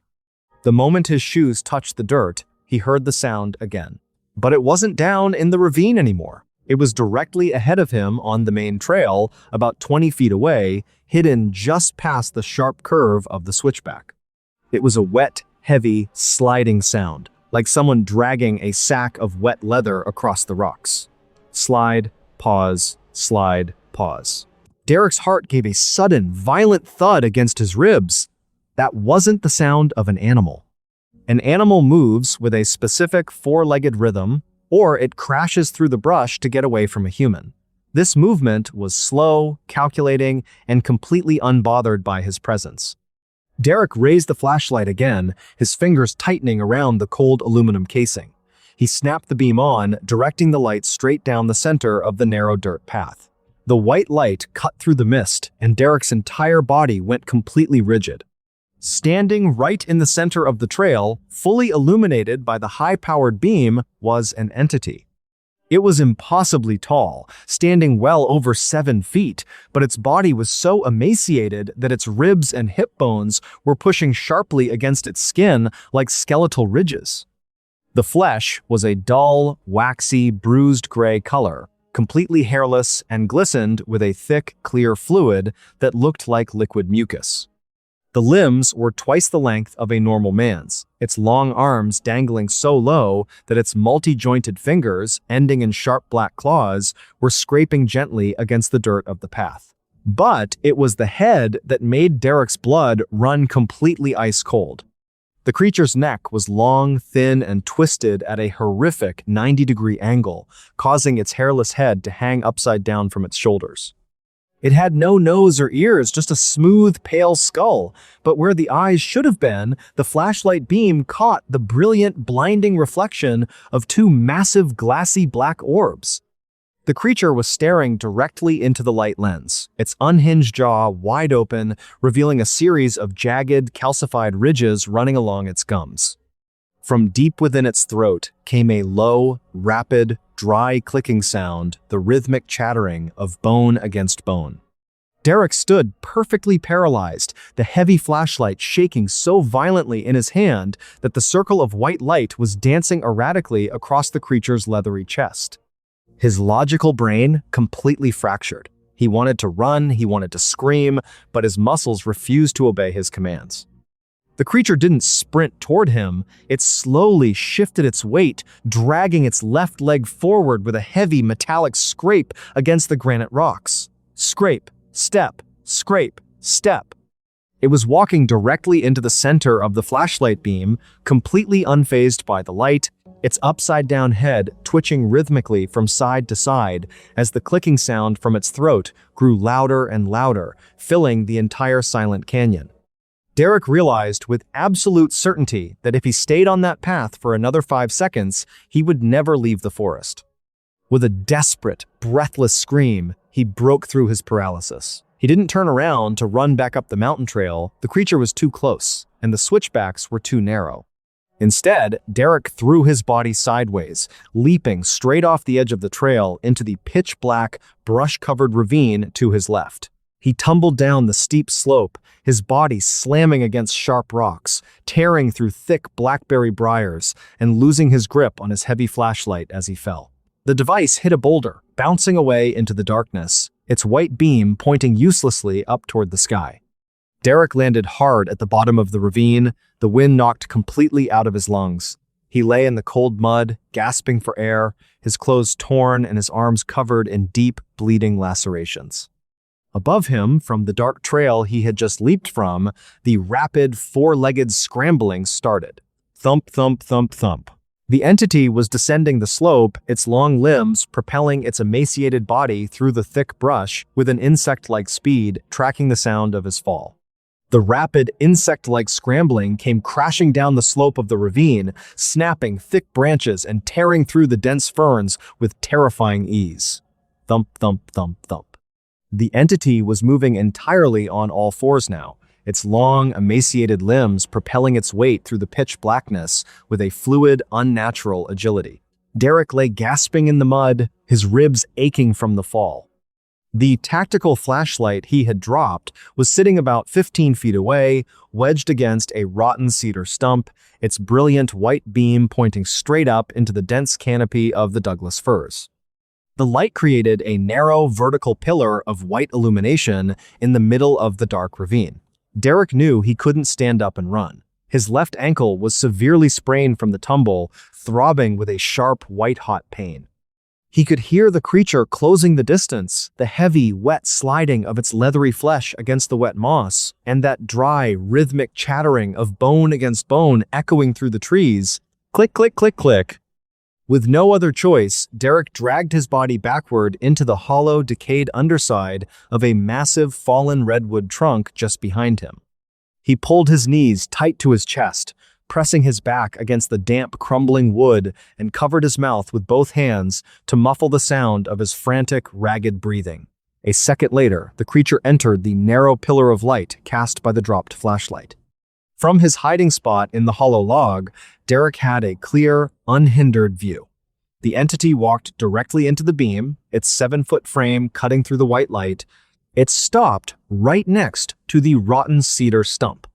It didn't search the ground with hands. Instead, its long, thin neck elongated even further, lowering its upside-down head until its face was just inches away from the burning LED lens of the flashlight. The two massive, glassy black orbs dilated, absorbing the intense light without a single blink. It tilted its head at that horrific 90-degree angle, sniffing the cold air, its unhinged jaw twitching as a thick, clear string of fluid dripped from its calcified ridges onto the aluminum casing of the light. Then the creature raised one of its long, double-jointed arms and slowly brought its black claw down onto the lens. Crush! The flashlight shattered, instantly plunging the entire ravine into absolute pitch-black darkness. The silence that followed was total and suffocating. Derek held his breath, his heart hammering so violently against his ribs he was certain the creature could hear it. He could smell it now, a sharp, copper-like stench mixed with stagnant river water and old rot, filling the interior of the hollow log. For 3 agonizing minutes, nothing happened. There was no movement, no sound, no wind. Then, right outside the opening of his log, Derek heard the soft, wet sliding of flesh against the mud. The creature was crawling on its stomach, circling the perimeter of the fallen redwood. It was inches away. Derek could hear the dry scraping of its black claws against the exterior bark of the very log he was hiding inside. Scrape, slide, scrape. Just as the copper smell became unbearable and a low, wet hiss vibrated through the wood right above Derek's head, a sudden, blinding flash of light cut through the trees from the ridge above. It was followed by the loud, echoing blast of a horn and a booming human voice shouting through a megaphone. A search team from the Douglas County Sheriff's Department, accompanied by volunteers from a local mountain rescue group, had just reached the switchback. Derek's wife had called the authorities when he failed to check in by midnight, and because he had an active GPS tracker on his backpack, the team had been able to pinpoint his exact coordinates. The moment the bright floodlights from the ridge cut through the canopy, the entity let out a high-pitched, metallic shriek, a sound like iron tearing apart and bolted. It didn't climb back up to the trail, it scrambled down the remaining length of the ravine, its 4 limbs moving with an impossible frantic speed until the sound of its clicking faded into the deep, unmapped canyons of the forest. The rescue team descended the slope with ropes and stretchers, finding Derek inside the hollow log 20 minutes later. He was hyperventilating, his hands still locked over his mouth, his eyes wide and completely unfocused, refusing to let go of a heavy, jagged rock he had grabbed to defend himself. The Oregon State Police conducted a full investigation of the Panther Ridge track over the following weekend. When a team of forensic deputies reached the bottom of the ravine to retrieve Derek's backpack and his shattered flashlight, they discovered a series of disturbing physical anomalies. The aluminum casing of the tactical flashlight hadn't just been stepped on, the heavy metal had been twisted and melted, covered in a highly acidic, clear secretion that had literally eaten through the tempered glass lens and the electronic circuitry inside. Furthermore, when trackers attempted to follow the line of the creature's escape down the canyon, they found that the wet, 5-fingered claw prints didn't stop at the riverbed. The team discovered a network of deep, horizontal burrows dug directly into the vertical clay banks of the Rogue River. These tunnels were completely hidden beneath the water level, measuring barely 2 feet in diameter, wide enough only for an emaciated, boneless frame to slide through, meaning the entity had been navigating the entire park system unseen using the subterranean waterways. The Douglas County authorities permanently closed the Panther Ridge Loop Trail 3 weeks later, citing hazardous terrain conditions and a sudden spike in local wildlife aggression. The trail was removed from all official forestry maps, and the entrance was blocked by heavy timber barricades. Derek Vance never went night hiking again. He resigned from his position as a track coach, sold his home in Western Oregon, and moved his family to a modern high-rise concrete apartment complex in downtown Las Vegas, Nevada, a place where the terrain is completely flat, the desert sun bakes the earth dry, and the artificial lights never turn off. He managed to recover his physical routine, but the psychological scars of that August night remain entirely unhealed. He refuses to enter any dark spaces, he will not go near bodies of water, and he keeps every light in his home turned on 24 hours a day. Because according to Derek, the true terror of the experience isn't the memory of the chase or the creature's upside-down face. The true terror lives in the realization of how deceptive the world truly is. Every time he looks out a window at night or watches a shadow shift in a corner, his body goes cold. He realizes that you can be completely in control of your life, moving forward with absolute confidence, entirely unaware that just outside the tiny circle of your safety, something impossible is standing in the dark, watching you and waiting for your light to go out.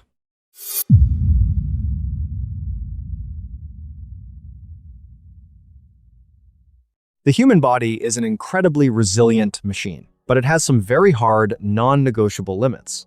If you subject it to extreme cold, you have a very predictable window of time before hypothermia sets in, your core temperature drops, and your vital organs simply decide to turn off. When you choose to go ice fishing in the dead of winter in the northern United States, you understand this risk. You dress in heavy layers, you bring a heated shanty, and you constantly monitor the thickness of the ice beneath your boots. But for 24-year-old landscape photographer Garrett Cole, a solo trip to a frozen lake in northern Minnesota in the winter of 2021 would throw him into a situation where the cold wasn't his only enemy. He would find out that the ice doesn't just keep the water down, sometimes it traps something else entirely. The setting for the story is Lake Vermilion, a massive, deep body of water located in a remote part of St. Louis County, Minnesota. It was the 14th of January, 2021. A day where a brutal Arctic blast had pushed down from Canada, dropping the temperature to a bone-chilling -15 degrees.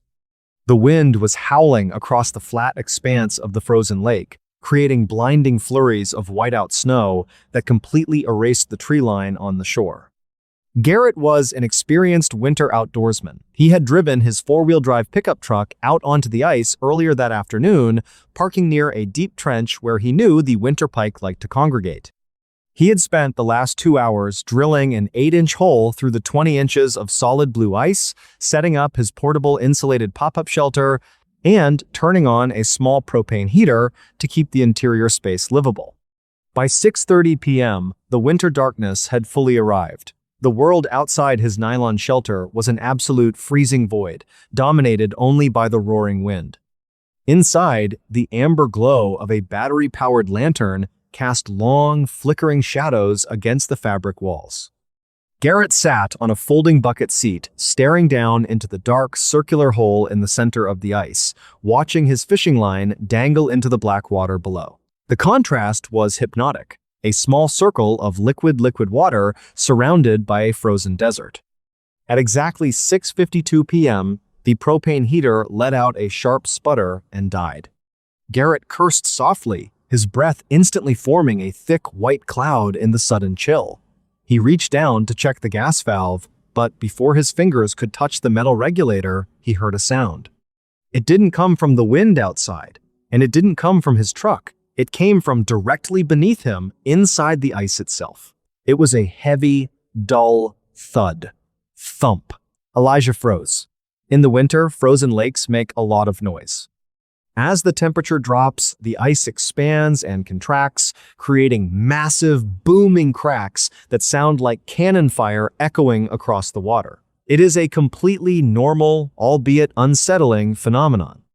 Garrett expected to hear the familiar, laser-like ricochet sound of a pressure crack traveling across the lake. But this wasn't a crack. 3 seconds later, the sound happened again right at the edge of his ice hole. Thump, thump. It sounded exactly like something heavy and solid striking the underside of the 20-inch ice shelf from the water below. Garrett stood up, pulling his heavy gloves on, and grabbed his powerful tactical flashlight. He approached the edge of the hole, bending over slightly, and shined the bright white beam straight down into the water. The light penetrated the first few feet, illuminating the suspended particles of organic matter floating in the current before fading into the deep, black abyss of the lake. The water was perfectly still. Garrett shook his head, thinking a massive lake sturgeon or an oversized northern pike had simply swum up to investigate his bait and bumped into the ice. He turned away to grab his spare propane tank from the corner of the tent. As his back was turned, a sudden violent spray of freezing water erupted from the hole, splashing against the back of his heavy canvas jacket. Garrett spun around, his heart instantly hammering against his ribs. The water inside the 8-inch hole was sloshing back and forth erratically, overflowing onto the slushy ice floor of the shelter. But there was no fish on his line. The line was completely slack. Then, Garrett noticed a change in the ice surrounding the hole. The blue, solid ice had a slight transparency to it when illuminated by his lantern, and right beneath the surface, about 3 inches down into the frozen shelf, was a dark shape. Garrett dropped to his knees, pressing the lens of his tactical flashlight flat against the ice to cut through the surface glare. The white light illuminated the interior of the frozen block. Moving slowly through the solid ice, just inches beneath Garrett's knees, was a hand. It wasn't a human hand. The fingers were immeasurably long, thin, and skeletal, with gray, leathery flesh that looked completely waterlogged.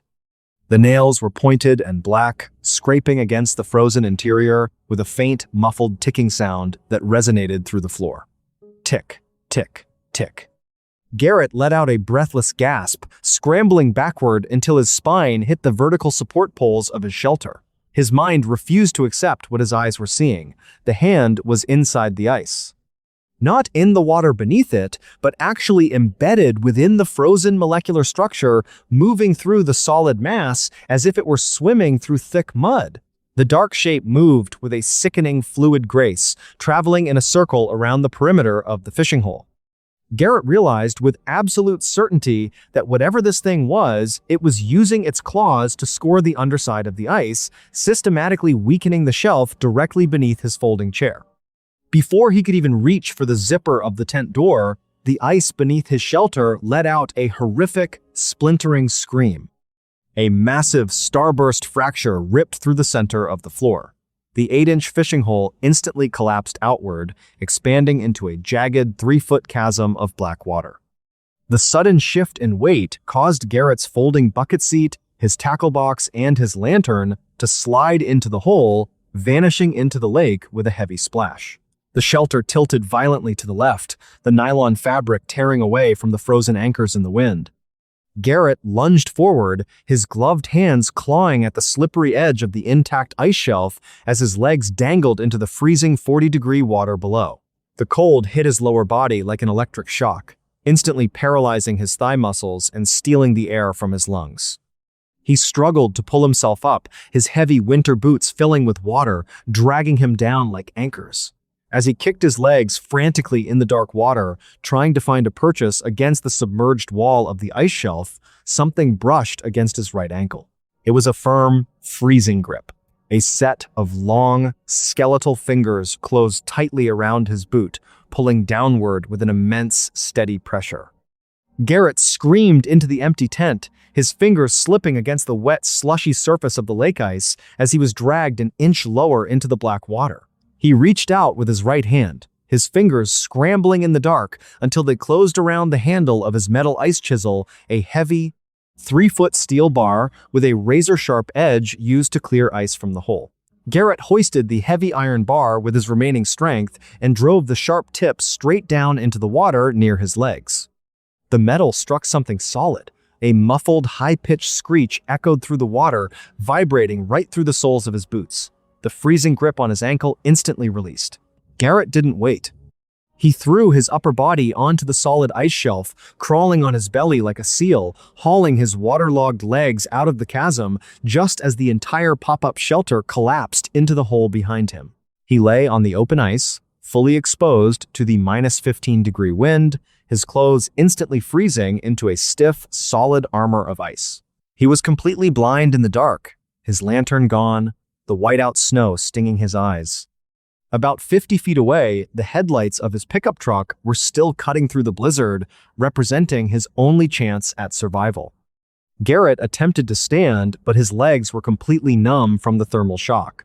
He began to drag his body across the frozen expanse, using his elbows to pull himself through the snowdrifts toward the truck. Behind him, from the dark chasm where his tent had been, came the sound of something heavy dragging itself out of the water onto the surface of the lake. It was a wet, rhythmic, slapping sound against the solid ice. Slap, drag, slap, drag. The sound wasn't staying by the hole. It was moving through the blizzard, tracking the line of Garrett's scent in the snow, accelerating with every passing second. The wet, rhythmic, slapping sound against the solid ice was closing the distance fast. Slap, drag, slap, drag. Through the roar of the -15-degree wind, Garrett could hear a low, rattling click, like frozen teeth chattering together at an impossible speed. He didn't look back. Looking back would mean slowing down, and a delay of even a single second meant death. He dragged his frozen, heavy body forward, his elbows scraping raw against the crusted snow, his eyes locked entirely on the twin beams of his truck's headlights cutting through the whiteout blizzard. He reached the driver's side door, his fingers completely stiff and losing all sensation from the advanced stage of frostbite, fumbled brutally with the frozen door handle. He pulled it with everything he had left, and the heavy metal door swung open, casting a warm, interior yellow glow over the snow. Garrett rolled his body over the threshold into the cab, collapsing onto the floorboards before hauling his leaden legs inside. He slammed the door shut, hit the power locks, and shoved the keys, which were thankfully already in the ignition, forward. The V8 engine roared to life, the heater instantly blowing a faint wisp of lukewarm air into the cabin. Garrett pulled himself up onto the bench seat, his entire body shaking so violently he could barely look straight ahead. He wiped the frost from his eyes and looked out the driver's side window into the blinding sheet of snow. Standing just 5 feet away from the truck, directly in the path of the headlights, was the entity. In the sharp, blue-white glare of the high beams, Garrett could see it with terrifying clarity. It was nearly 7 feet tall, its gray, leathery torso so emaciated that its spine pushed sharply against the skin of its back. It had no clothes, no hair, and its long, multi-jointed limbs were dripping with black, freezing lake water that turned into instant icicles as it hit the air. Its head was elongated, featuring no nose or ears, and its face was dominated by 2 massive, glassy black orbs that completely absorbed the truck's headlights. Its unhinged jaw was wide open, revealing those same jagged, calcified ridges Garrett had felt through the ice, twitching rapidly from side to side to create that horrific clicking sound.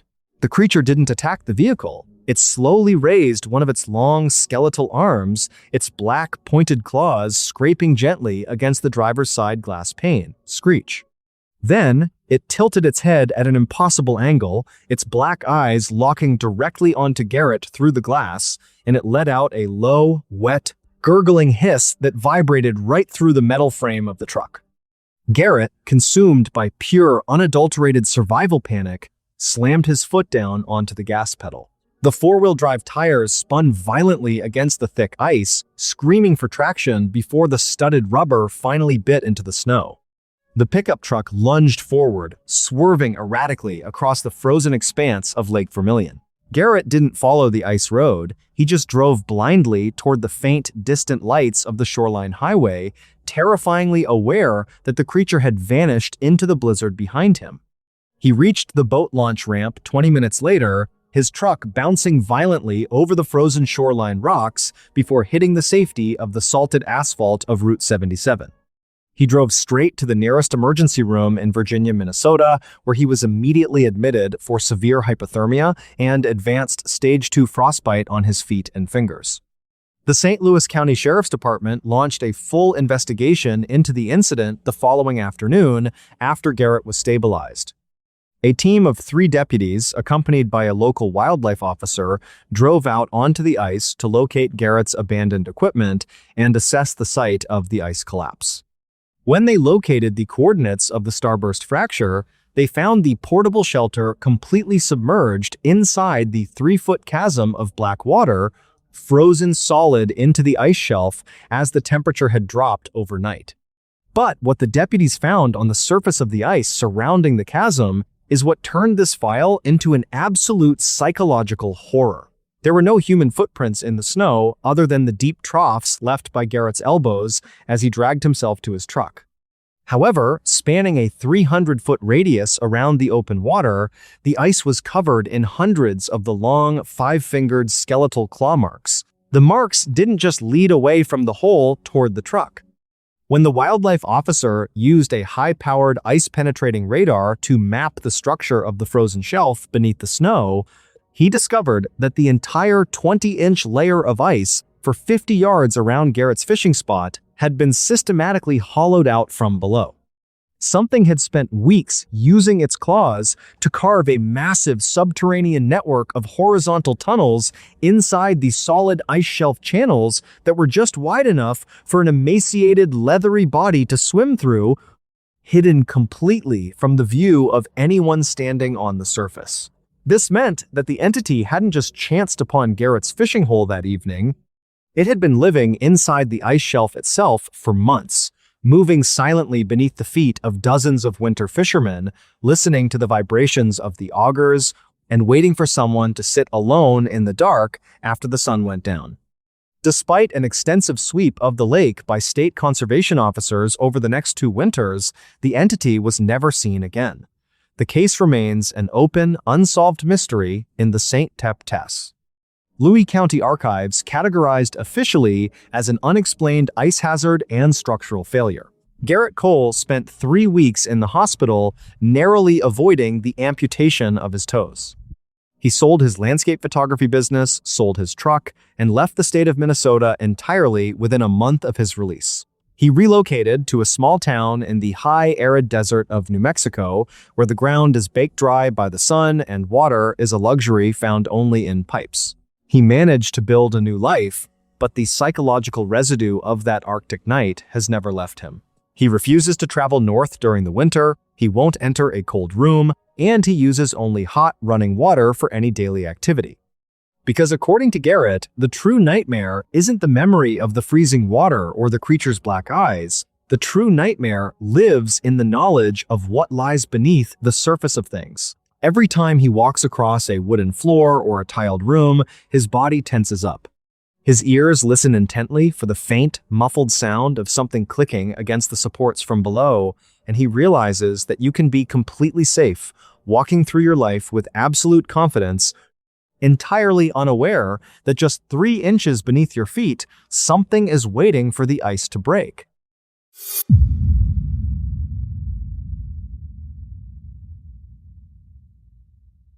The draw of the deep wilderness is the promise of absolute isolation. When you leave the paved highways and hike deep into the national forests of the American West, you are intentionally cutting yourself off from the safety nets of modern civilization. There are no cell towers, no emergency rooms, and no passing police cars. You are entirely dependent on your own gear, your own choices, and your own survival instincts. But for 31-year-old wilderness photographer Mason Vance, a solo backpacking trip into the high country of northern Utah in the summer of 2017 would turn into a terrifying lesson in the true meaning of isolation. He would discover that sometimes when you think you are completely alone in the middle of nowhere, you are actually sitting right on top of something else. The setting for this story is the Ashley National Forest, a massive expanse of rugged terrain defined by deep limestone canyons, high alpine meadows, and thousands of hidden sinkholes. It was the 24th of July, 2017, a day where the mountain air was incredibly crisp, smelling of dry pine needles and cold stone, but as the sun began to drop behind the peaks, a heavy, suffocating silence settled over the valleys. Mason was not a novice. He had spent his entire 20s documenting remote landscapes across North America, carrying a high-end digital camera, a satellite communication device, and a heavy-duty tactical flashlight. He was a practical, level-headed guy who looked at the natural world through a lens of science and logic. Around 5:45 p.m., Mason was exploring an unmapped plateau about 7 miles off the nearest backcountry trail when he stumbled across an unusual geological formation. In the center of a dense grove of ancient ponderosa pines, the ground simply dropped away into a massive circular limestone sinkhole. The opening was about 15 feet wide, its vertical rock walls plunging down into a pitch-black subterranean chamber. Mason felt a familiar surge of professional curiosity. He approached the edge of the pit, unbuckled his heavy camera pack, and pulled out his powerful tactical flashlight. He clicked the button, directing the blue-white beam straight down into the abyss. The light cut through the dark, illuminating a steep slope of loose gravel and boulders about 30 feet below the surface. Mason noticed that the back wall of the sinkhole didn't stop at the dirt. It opened up into a wide, horizontal cave tunnel that vanished deeper into the limestone foundations of the plateau. He decided he wanted to capture a few long exposure shots of the cave entrance before setting up his camp for the night. He secured his climbing rope to a massive pine tree, threw the line down into the pit, and slowly rappelled his body down the vertical rock wall, his heavy boots kicking up clouds of white limestone dust as he descended. When his feet hit the loose gravel floor of the sinkhole, the temperature dropped instantly, plunging from a comfortable 70 degrees on the surface to a bone-chilling 45 degrees inside the pit. The air inside the chamber was completely dead, heavy, and smelled sharply of copper, damp clay, and stagnant water. For 30 minutes, Mason sat at the base of the slope, adjusting his tripod and taking high-definition photographs of the ancient stone patterns. The only sound was the rhythmic, distant drip of groundwater striking the pebbles deep inside the horizontal tunnel. Drip. Pause. Drip. At exactly 6:32 p.m., just as the ambient sunlight at the top of the sinkhole was beginning to turn a deep, dark orange, the dripping sound stopped. Mason froze, his hand resting on his camera lens. The silence inside the cave became absolute, so heavy that he could hear the frantic rushing of the blood in his own ears. Then, from the absolute darkness of the horizontal tunnel, about 40 feet ahead of him, came a new sound. It was a slow, heavy, sliding motion against the damp clay. Slide, pause, slide, pause. It sounded exactly like someone dragging a massive sack of wet leather across the rocks. Mason immediately thought it was a mountain lion or a black bear that had used the cave as a den to escape the summer heat. He slowly reached down to his belt, grabbing his tactical flashlight, and snapped the high-powered beam straight down the center of the dark tunnel. The white light sliced through the gloom, and Mason's entire body went completely rigid. Standing right in the middle of the limestone passage, fully illuminated by the glare, was an entity. It was immeasurably tall, its emaciated torso compressed downward into a strange, spider-like posture, its ribs pushing sharply against dull, leathery gray skin that looked completely hairless and wet.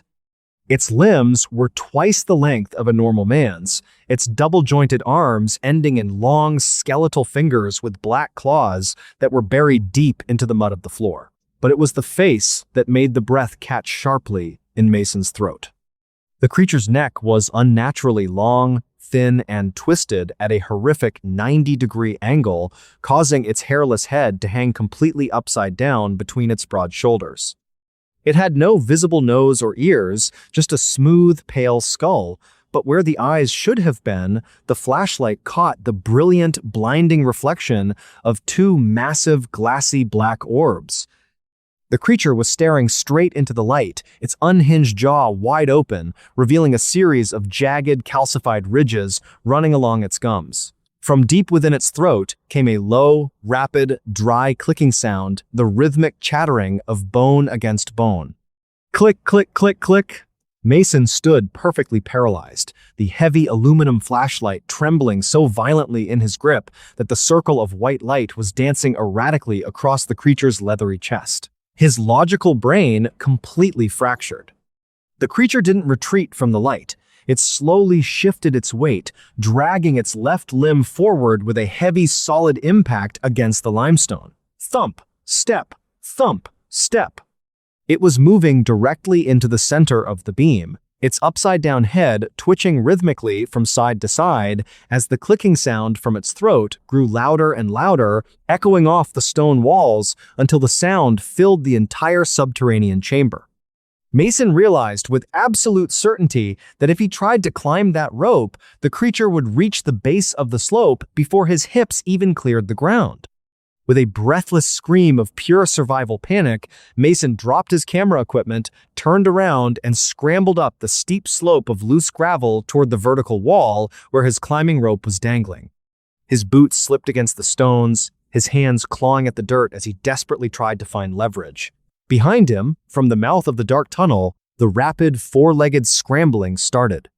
Thump, thump, thump, thump. The entity was ascending the slope, its long limbs propelling its emaciated body through the loose gravel with an insect-like velocity, tracking the sound of his escape. Mason grabbed the nylon climbing rope with both hands, his knuckles turning white as he hauled his lower body off the loose gravel. He climbed with a frantic, desperate energy, his boots scraping against the vertical limestone wall, sending a shower of white dust and pebbles raining down into the darkness below. Behind him, the rapid chattering sound grew deafening. The entity reached the base of the steep slope, its long, skeletal fingers tearing through the gravel as it launched its emaciated body upward.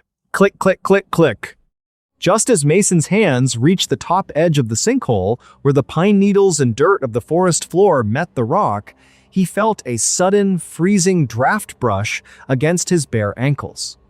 He pulled his legs upward with a violent contraction of his core, and a fraction of a second later, a long gray arm shot out of the pit, its black claws snapping shut in the empty air right where his left boot had just been hanging. Mason scrambled over the edge, rolling onto his back in the dense grove of ponderosa pines. The high alpine air hit his face, but he didn't stop to draw a full breath.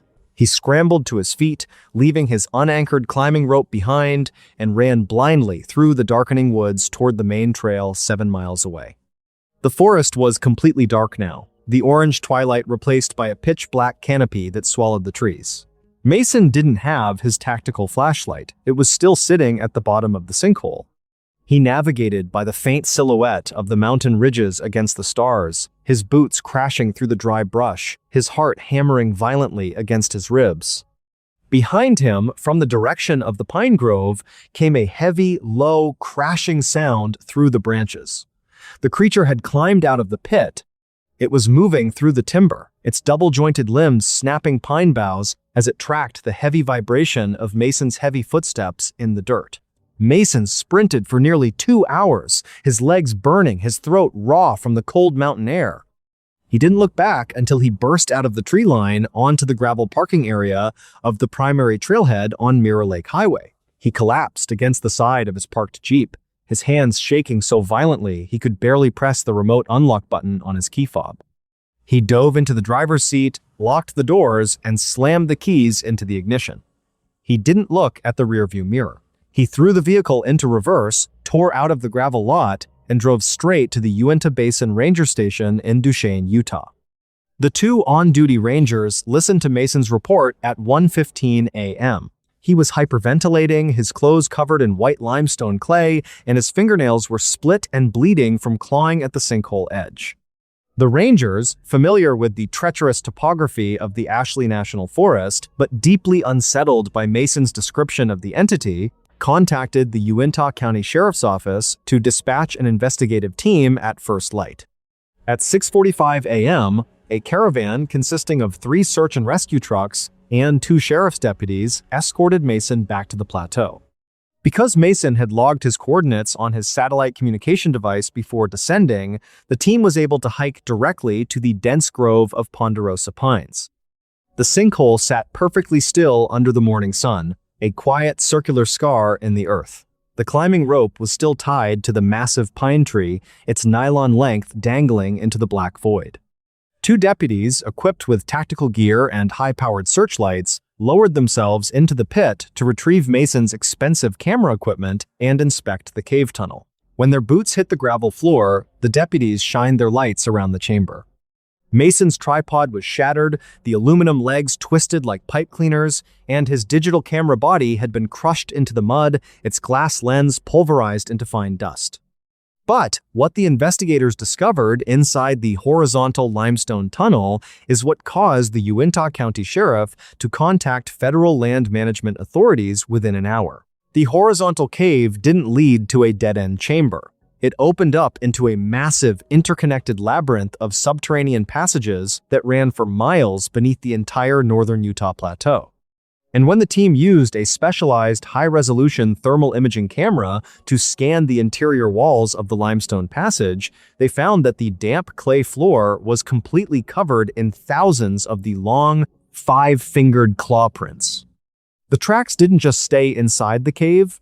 When the rangers analyzed the perimeter of the sinkhole on the surface, they discovered that the claw marks extended out of the pit and ran through the dense timber in perfect parallel lines, leading directly toward three other known sinkholes located miles away. The entity hadn't just stumbled across Mason that evening. It had been utilizing a massive underground highway system that connected the entire national forest, moving beneath the feet of thousands of unsuspecting campers, hunters, and hikers for decades, completely undetected in the deep dark. The United States Forest Service permanently closed the unmapped plateau to the public 3 weeks after the incident, citing unstable geological conditions and the risk of catastrophic cave-ins.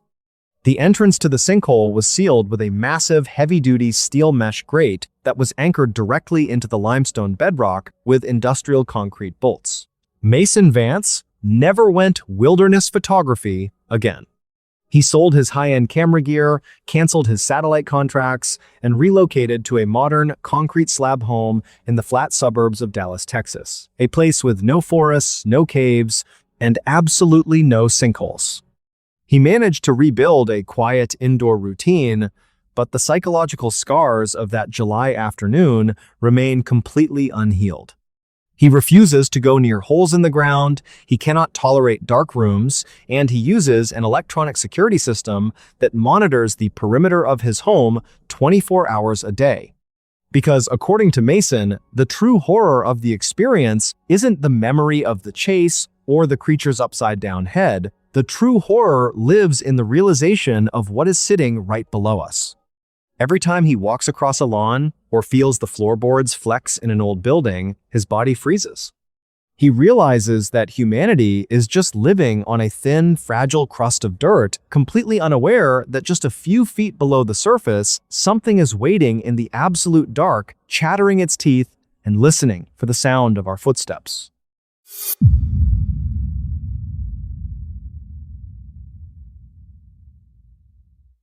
The field of geology is usually a slow, methodical science. You spend your days looking at layers of rock, analyzing core samples, and measuring structural shifts that take millions of years to occur. It is a predictable discipline, rooted firmly in physical laws and historical proof. But for 41-year-old senior structural geologist Logan Vance, a core drilling project in the rugged wilderness of western Wyoming in the fall of 2018 would turn his understanding of the Earth completely upside down. He and his team would find out that when you drill deep into the untouched crust of the planet, you aren't just uncovering history. Sometimes you are opening a door. The setting for the story is the Wind River mountain range, an isolated, brutal expanse of granite peaks, deep glacial canyons, and dense pine forests. It was the 14th of September 2018, a day where a sudden alpine cold front had pushed down from the mountains, dropping the temperature below freezing and causing a thick, freezing mountain mist to settle over the drilling site. Logan was leading a 4-person research team under a federal grant to assess the structural integrity of a deep granite fault line. The team included a drilling technician named Chloe, an acoustic engineer named Marcus, and a graduate student. They were operating a massive automated diamond head core drill mounted to the back of a heavy utility truck positioned in a remote rock-strewn basin about 8 miles from the nearest dirt logging road. By 4:15 p.m., the The drill had been running continuously for 6 hours, its heavy mechanical rumble echoing off the steep granite walls of the basin. The drill head had penetrated exactly 1,200 feet into the solid granite bedrock, pulling up cylindrical tubes of gray stone that Chloe carefully cataloged and stacked in wooden crates inside their main command tent. At exactly 4:32 p.m., the drill's automated safety system suddenly triggered, causing the entire utility truck to shake violently before the mechanical hum died out completely, leaving the basin in a sudden, deafening silence. Logan stepped out of the command tent, his boots crunching against the frozen gravel, and approached the rig. Chloe was already looking at the digital control panel, her face pale in the pale light of the display screen. She told Logan that the drill head hadn't jammed against hard quartz, it had dropped. The sensor reading showed that at precisely 1,204 feet, the diamond bit had punched through the solid bedrock into a massive, completely unmapped subterranean void. A void at that depth in solid granite was geologically impossible. Intrigued, Logan instructed Marcus to lower a specialized high-definition borehole camera down the shaft.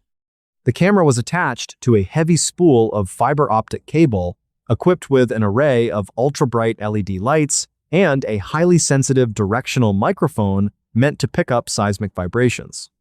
For 10 minutes, the team stood inside the dark command tent, watching the video monitor as the camera descended down the narrow 4-inch-wide borehole. The screen showed nothing but the smooth, gray, vertical walls of drilled granite passing by at a steady pace. 1,200 feet, 1,201, 1,203.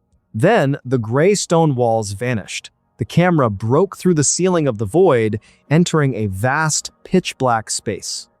The ultra-bright LED lights cut through the darkness, but they couldn't find the floor or the walls of the chamber. The void was immense, an underground abyss that defied any geological explanation. Marcus adjusted the acoustic audio feed, turning the volume up on the tent's monitor speakers. At first, there was only the faint, high-pitched hiss of static. But as Logan stepped closer to the screen, the static was replaced by a sound that made the hair on the back of his neck stand up. It was a low, rhythmic vibration. It sounded exactly like the wet, slow, heavy breathing of an incredibly large pair of lungs. Logan frowned, telling Marcus to check for a technical malfunction or a wind tunnel effect from the surface. But before Marcus could touch the audio dial, the camera's video feed flickered violently. The camera had descended 20 feet into the void when the directional microphone picked up a new sound. It was a sharp, dry, rapid clicking noise. It sounded like bone chattering against bone at an impossible speed. Then, the camera's automated motion tracker triggered. The digital green box on the monitor screen snapped toward the very edge of the light beam, focusing on something that was rising up from the darkness below the lens. Logan leaned forward, his hands gripping the edge of the metal table. Emerging into the blue-white glare of the borehole lights was a face. It was immeasurably long and emaciated, its gray, leathery skin stretched so tight over the skull that the white bone structure underneath was visible through the flesh. It had no nose, no ears, and its unhinged jaw was wide open, sliding rhythmically from side to side to create that horrific clicking sound. But what made Logan's blood turn to ice were the eyes. They were two massive, glassy black orbs that completely reflected the LED lights, staring straight up the narrow 4-inch shaft directly into the camera lens. The creature didn't just look at the device. With a fluid, terrifying velocity, it raised a long skeletal arm, its multi-jointed fingers ending in sharp black claws, and gripped the camera housing. The monitor screen exploded into green static, and the fiber optic cable on the heavy spool outside began to spin backward with a violent, snapping force as if something in the deep dark was pulling the line down. Marcus screamed, reaching out to hit the manual emergency cutoff switch. The cable snapped with a loud report, the loose end whipping through the air and tearing a gash into the fabric wall of the tent. Logan stood paralyzed, the sound of the creature's wet, chattering, still echoing faintly through the dead speakers. He looked at Chloe, whose eyes were wide with pure survival terror.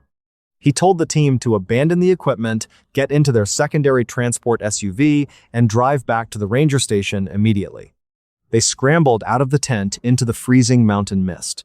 The darkness had fully settled over the Wind River Basin, the towering granite peaks silhouetted against a starless sky. As Logan reached the driver's side door of the SUV, he stopped. The heavy core drill rig, mounted to the utility truck 50 feet away, was shaking. The thick steel stabilizers dug into the frozen ground were groaning under an immense upward pressure. From inside the narrow 4-inch borehole on the ground, a low, wet, rhythmic chattering sound began to rise, vibrating through the solid stone of the basin. The entity wasn't staying down in the void, it was climbing the shaft. The steel stabilizers of the drilling truck gave out with a deafening metallic snap, the heavy frame of the vehicle listing violently to the right as the ground beneath it began to buckle. Logan did not hesitate. He threw open the SUV door, screaming at Chloe and Marcus to get in. They dove into the back seat just as a thick, viscous cloud of gray dust and putrid air erupted from the open 4-inch borehole, smelling sharply of sulfur, copper, and ancient rot. Logan slammed his foot onto the accelerator, the tires screaming against the frozen gravel as the SUV lunged away from the drilling site. Through the rearview mirror, under the pale glow of the vehicle's reverse lights, Logan watched the drilling rig. The heavy steel drill pipe, which extended 1,200 feet into the earth, was being pushed straight out of the ground. It rose like a massive skeletal finger, bending and snapping under an impossible upward force from below. And then the truck itself was flipped completely onto its side as the earth around the borehole fractured open. Logan accelerated down the narrow, unpaved logging road, the headlights cutting through the thick mountain mist. The road was a treacherous labyrinth of sharp switchbacks and steep drops, but he drove with a frantic, reckless speed, completely consumed by the need to put distance between his team and that basin. In the back seat, Marcus was hyperventilating, his hands clamped tightly over his ears as if he could still hear that wet, rhythmic clicking echoing through the air. Chloe was staring out the back window, her body shaking violently in the chill of the cabin. They drove for 45 minutes in absolute silence, the SUV bouncing brutally over the ruts in the dirt road before finally hitting the paved surface of Highway 191. Logan didn't stop at the local ranger station. He drove straight to the Sublette County Sheriff's Department in Pinedale, Wyoming. The responding deputies took their statements in separate interrogation rooms. The story sounded completely insane, a 7-foot, emaciated creature climbing out of a 1,200-foot deep borehole in solid granite. But Logan's status as a senior geologist and the sheer physical trauma visible on the faces of his team forced the sheriff to take the report seriously. At dawn, a tactical sweep team consisting of 6 armed deputies and 2 federal land rangers escorted Logan back to the remote basin to secure the government property and assess the site. When the caravan of vehicles rounded the final ridge and entered the rock-strewn basin, the scene was completely dead. The mountain mist had cleared under the morning sun, revealing the true extent of the destruction. The heavy utility truck was resting on its side, its chassis twisted and broken. The automated core drill was completely destroyed, the diamond head bit shattered into hundreds of pieces across the gravel. But what the federal investigators discovered when they approached the actual borehole is what caused the entire project to be classified under an immediate national security protocol. The 4-inch hole in the granite bedrock was no longer 4 inches wide. The solid, ancient stone had been violently widened from the inside out, fractured into a jagged 3-foot-wide chasm. The interior walls of the upper shaft were covered in deep, parallel gouge marks that had cut straight through the solid rock, as if something with diamond-hard claws had dug its way up the 1,200 feet of vertical granite. Furthermore, when the forensics team analyzed the command tent, they found Marcus's digital monitor screen resting on the metal table. The glass wasn't just cracked, the surface had been deeply etched from the outside with a single repetitive pattern. When the technicians ran a light scanner over the etched glass, they realized it formed a crude, terrifyingly precise anatomical drawing of a human heart, with a small X marked right in the center of the left ventricle.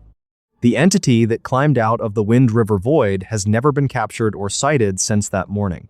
Within 48 hours of the incident, a convoy of unmarked federal vehicles arrived at the basin. A specialized engineering crew poured 40 tons of industrial-grade liquid concrete directly into the fractured chasm, sealing the entrance to the void under a massive, reinforced block that was subsequently buried under hundreds of tons of loose granite boulders. The federal grant was canceled, the geological data was seized, and Logan and his team were forced to sign strict, lifetime non-disclosure agreements. Logan Vance never looked at a core sample again.